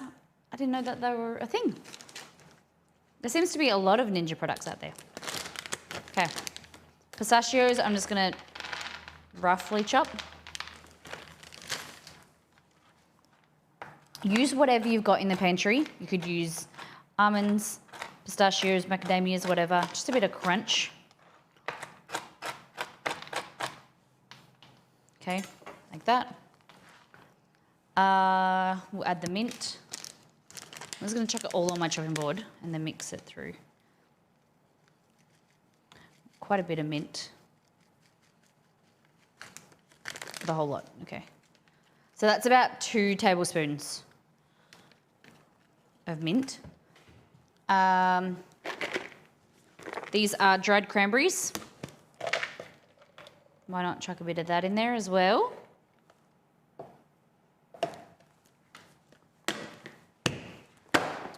A 1/4 cup.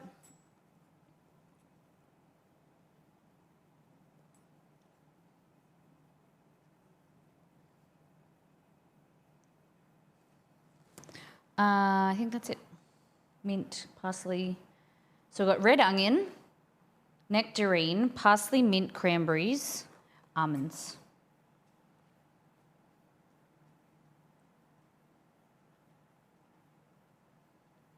Okay. Cool. And then we go here and we have this, our couscous. Like that. And you should just be able to fluff this up. It's not stodgy and it should be quite fluffy. Like that. Okay, good that looks. Give it a taste. Yum. Sides that go with, you know, steak or protein or whatever. This should be without any seasoning, without like any of this. This should taste good on its own. I'm really big on side dishes, things being like adding to each other and they be flavorful on its own. Rice should be a really flavorful food accompanied with a curry. You know what I mean? So this has got some chicken stock powder, some butter, some salt, and it's good. Yum. Delicate edges. Yeah. Yep. Comes with a knife sharpener and a knife block. Nice. Okay, so add all of your stuff in here.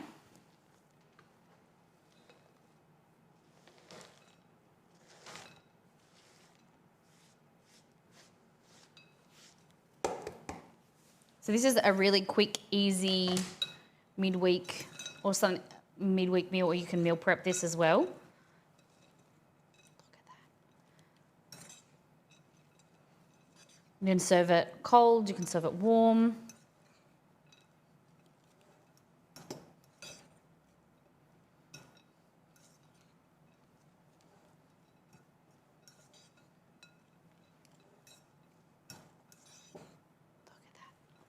So colourful.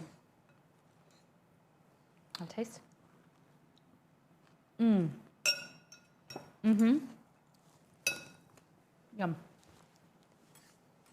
Okay. And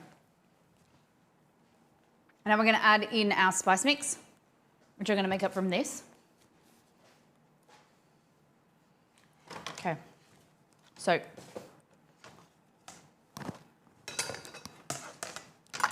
first things first, Moroccan spice mix. So you go to the herbs and spices section and I'll give you the seasonings. So I'm just going to make it up in a little cup. Okay, so 2 teaspoons of cinnamon.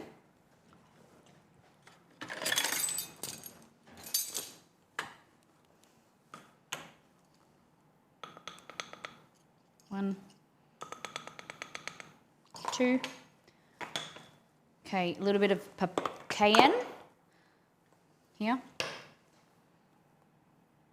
little bit of cayenne. Paprika. You could use smoked paprika if you wanted to. 3 teaspoons of this. Like that.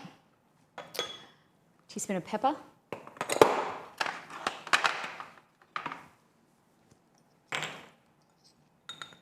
How much?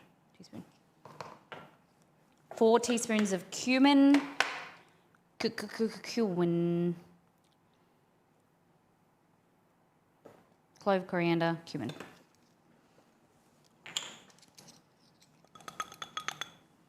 One, 2, 3, 4. Bit of ginger.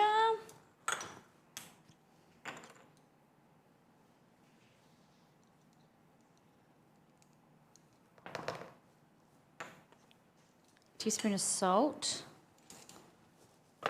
And some clove. Clove. There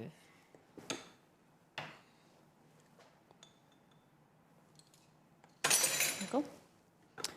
Might actually put some coriander in there as well.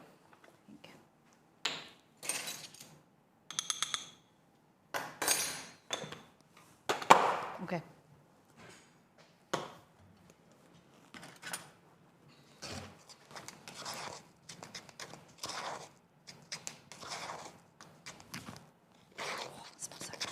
Okay.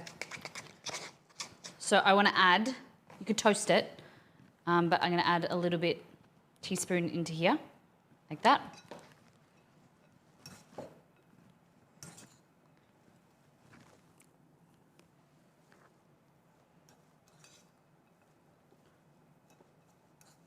So you can have this like it is right now. It's vegetarian.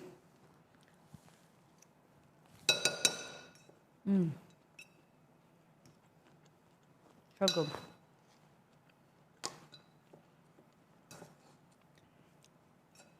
There we go. All right. Now,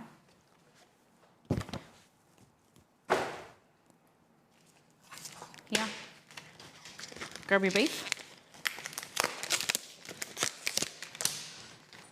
And then all I do, it's great when they come on a tray like this, because I just grab some salt, like that. Seasoning, about a teaspoon on each side.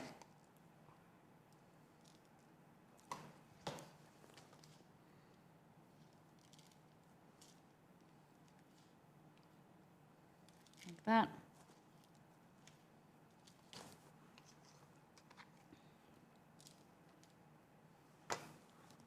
Bit more salt with this hand. Let it sit for 5, 10, 15 minutes, 30 minutes covered. You can massage it in if you wanted to. Okay. And you can serve this with your naan bread if you wanted to. Okay. A little bit of oil.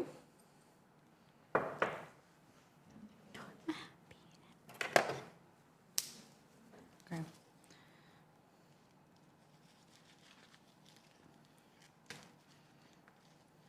Like that. Okay.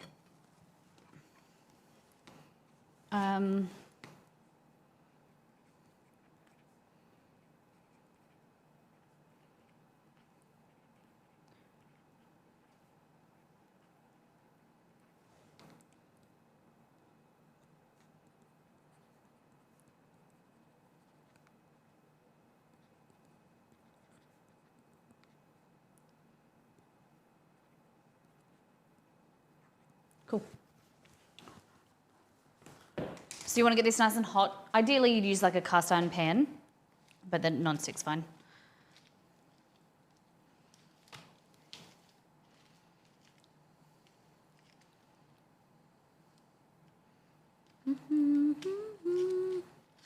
And then we're going to finish off with some lemon juice. So just cut it straight in the middle, like this. And then what you want to do is take, or you could do it when it was there. Just take the ends off, like that. Cut it in half again. So you've got the pith running in the centre. You just want to, on an angle, cut down, cut it into a wedge. Remove any seeds. If I can with my knife. Squish them out. And then you've got a nice wedge that you can squeeze.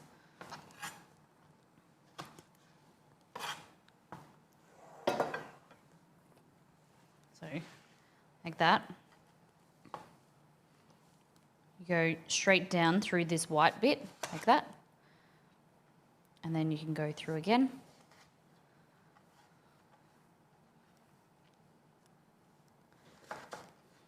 And then take the white edge off.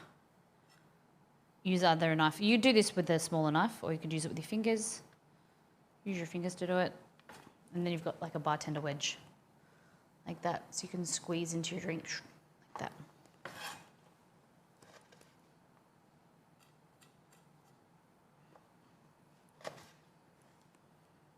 Okay.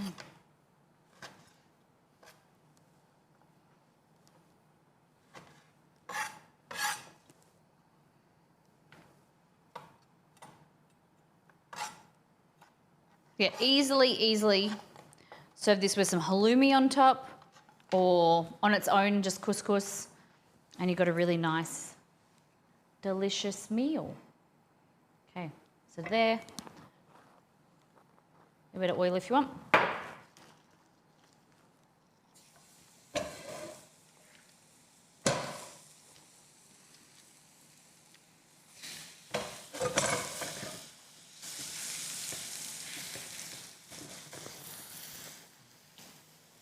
A wild doggo appears. This Chester. Hey, Whoosh. Welcome in. How you been? You been well? Okay. Any other thing I need to clean up? Did that. I can go away. Yeah, halloumi would be good. Or paneer. AFK Kitchen, welcome in. Oh my goodness, I saw a message, I saw a whisper from you over the weekend. I haven't replied, I'm so sorry. I don't usually check my Twitch whispers, but thank you so much. Hope you've had a great weekend. Alrighty. Steak, couscous, lemon. It's gonna be great.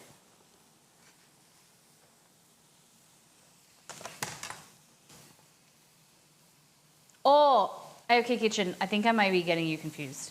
Maybe it wasn't from you. I do apologise. For some reason, I thought it was from you. It may be from someone else. And you're probably thinking, like, I didn't send you a Twitch DM. I have a feeling.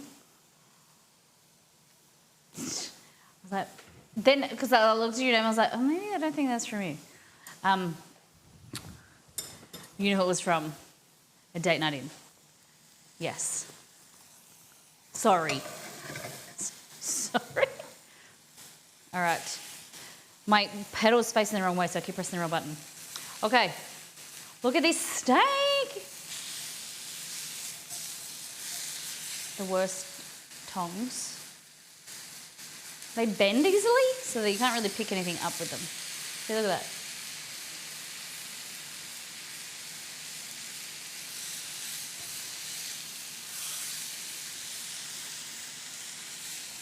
I'm so sorry. Pedals to change cameras? Yeah. These are their Stream Deck pedals. So if you do ! Elgato, we have two. We have one here, so I can go hands-free, and then I can run over here, and then I can do this. Look at that. I get messy, and my hands are usually full. I get messy all the time, and so the pedals have been amazing. They just controlled by USB-C, and they're phenomenal. They're really great for like creative streamers, cooking streamers, because when you're just allows you to have so much more flexibility keep doing what I'm doing. I have to stop and change camera angles and things. Modern technology, yeah. So the seasoning, it looks a bit darker on stream, but it's just brown. I probably went a little bit heavy-handed with the spices. But yeah, exclamation mark Elgato. We're sponsored by the Elgato team. We work with them. They've leveled up our kitchen tech. I know, modern technology is amazing. Go and check out, there's always heaps of deals, and it helps support the channel as well. We don't get any, it's not like we don't get a kickback or anything, but it's tracked so they can see the community involved and getting things from there. They contribute to us, which we're very lucky. All right, so if you like your steak cooked a little bit more, by all means do that. I like mine a little bit medium rare. I'm just gonna let it sit and rest while I find a bowl.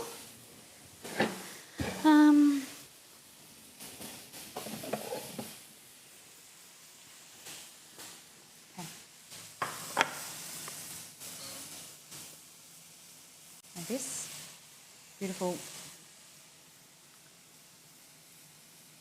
homemade bowl from my girlfriend. Okay. I may have put a little bit too much liquid in the couscous. I didn't let it fluff up. That's fine.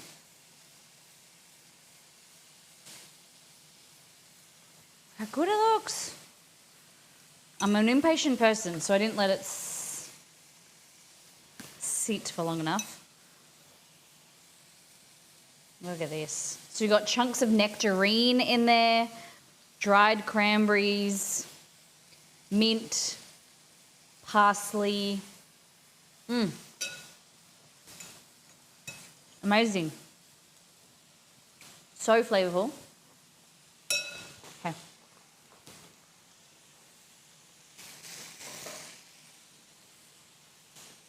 That is good on its own.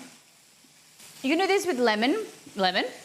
I was looking at the lemons. You can do this with beef, like we're doing. You can do it with lamb. Chicken is really good as well on top of this. It's a really versatile dish. Like whatever you have in the pantry, fruit, spices, your onion, your dried fruit can go in there. It's just a really fantastic meal, and then top it with whatever you've got. Like, so easy. How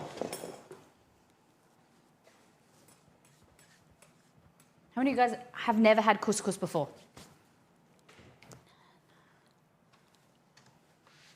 Okay.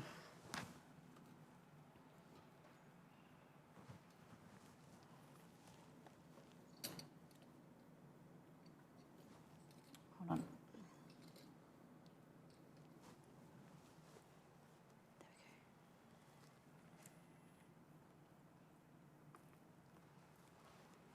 Alrighty. So, steak. Maybe this is just rump.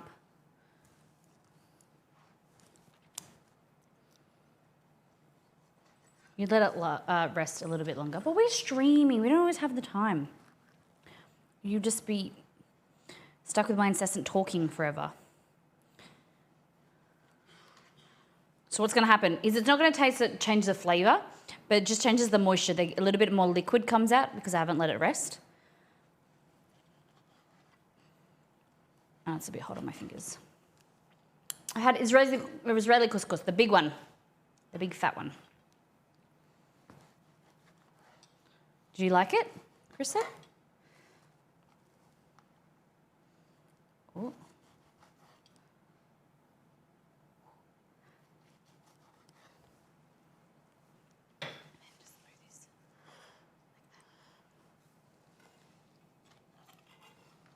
Oh.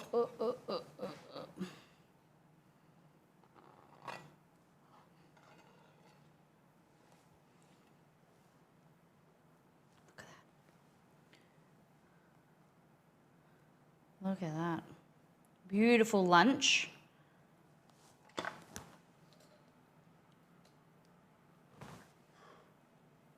Look at that.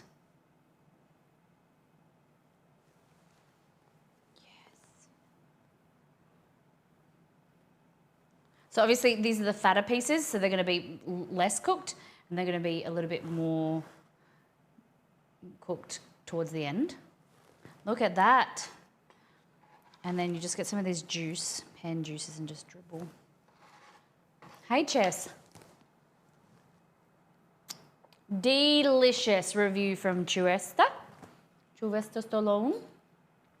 Oh, hello. There's a bit of a mega zoom. Sorry about that. What do we think? Mms in the chat. Mms in the chat. And then just a little bit of lemon. Look at that. What do we think?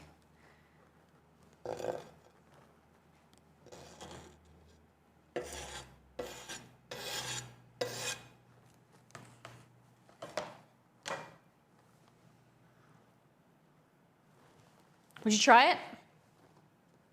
Would you eat it?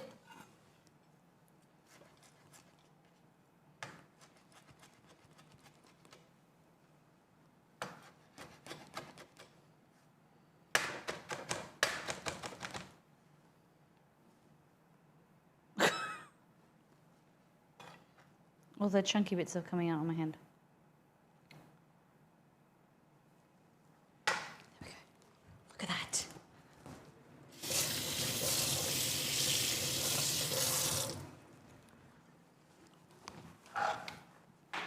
And then we all know that food looks better spinning. Look at that. Kind of looks like egg. I don't know. I'm going to take that off. Look at that.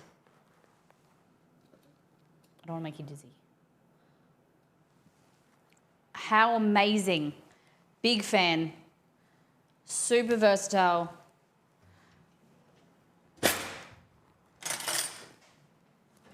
Okay. Bit of this meat. Bit of the nectarine.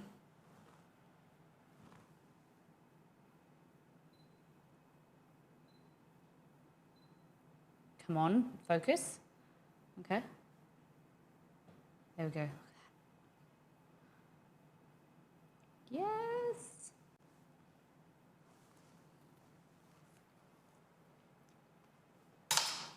Mmm. Mmm. Yum. Like I said, it's a little bit more wet than it usually is. Put too much water, or I didn't let it sit for long enough. Probably the latter. The latter. Oh my God, my articulation. My tongue tied. That didn't come out either.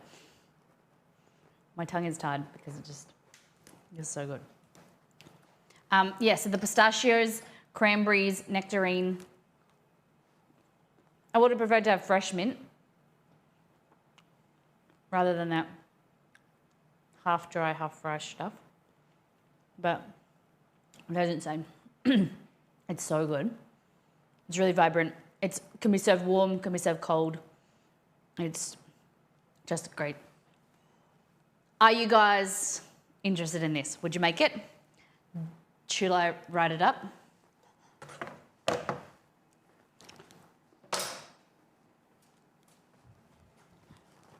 Let me just rub the bench. And usually what I do is get like the pan juices and make like a sauce to drizzle over top. Yes?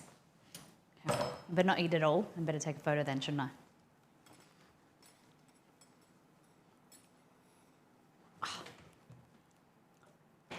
And you could serve it with some naan bread if you wanted to. Oh, Exceeds Food's here. I forgot to tell him because he's now out of a meeting. Naan bread with that, perfect. Really, really good. So we did our pizza dough. It's in the fridge for the next 2 days. My earplug. Moroccan beef with couscous salad and naan bread. What do you think? What's your DOTD, Chess? Naan bread or beef? Look at me longingly for beef. Look away for naan.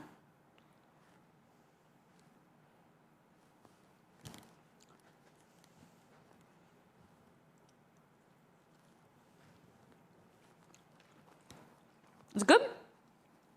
I think so. Have. Appreciate it. Here, you want some naan to go? Yeah. What do you think, guys? What is your DOTD? Were you Turkish eggs, naan, Moroccan beef with couscous?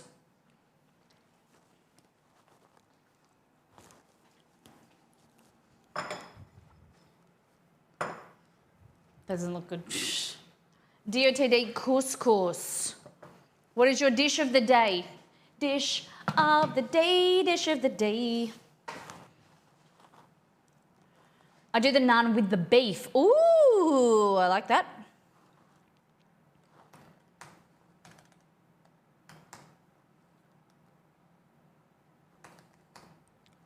What is your dish of the day, chat? What did your favourite thing, something you'd eat, something you'd remake? What do you think? What do you think? What do you think?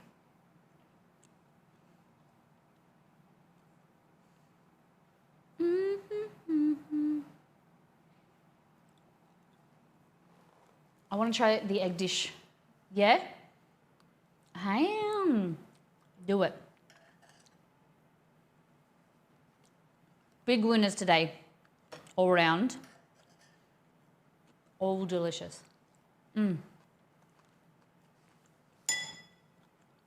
Yum. Chef's kiss, I appreciate that. Hell yeah. Okay.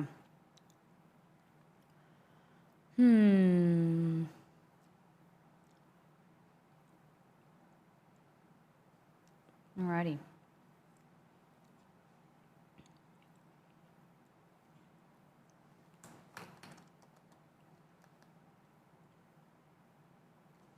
Okay. So, next time on Wednesday, chorizo and chicken risotto and pizza. So I'm very excited for the chicken chorizo risotto. I think it's going to be delicious. But pizza as well. We've made our dough. It's going to be proofing for 2 days. Be here or be square because we're going to have all different flavour combinations that you guys have given and also open to suggestions on Wednesday or over the next 2 days on Discord. 1 day and 20 hours, 15 minutes. Come hang out with us. Thank you for those people who have supported the channel today through subs, resubs, gifted subs. Tamara resub for 7 months. Delirium for 14 months. Nito gifted to Bakery Worker. Pinking resubbed. Oh my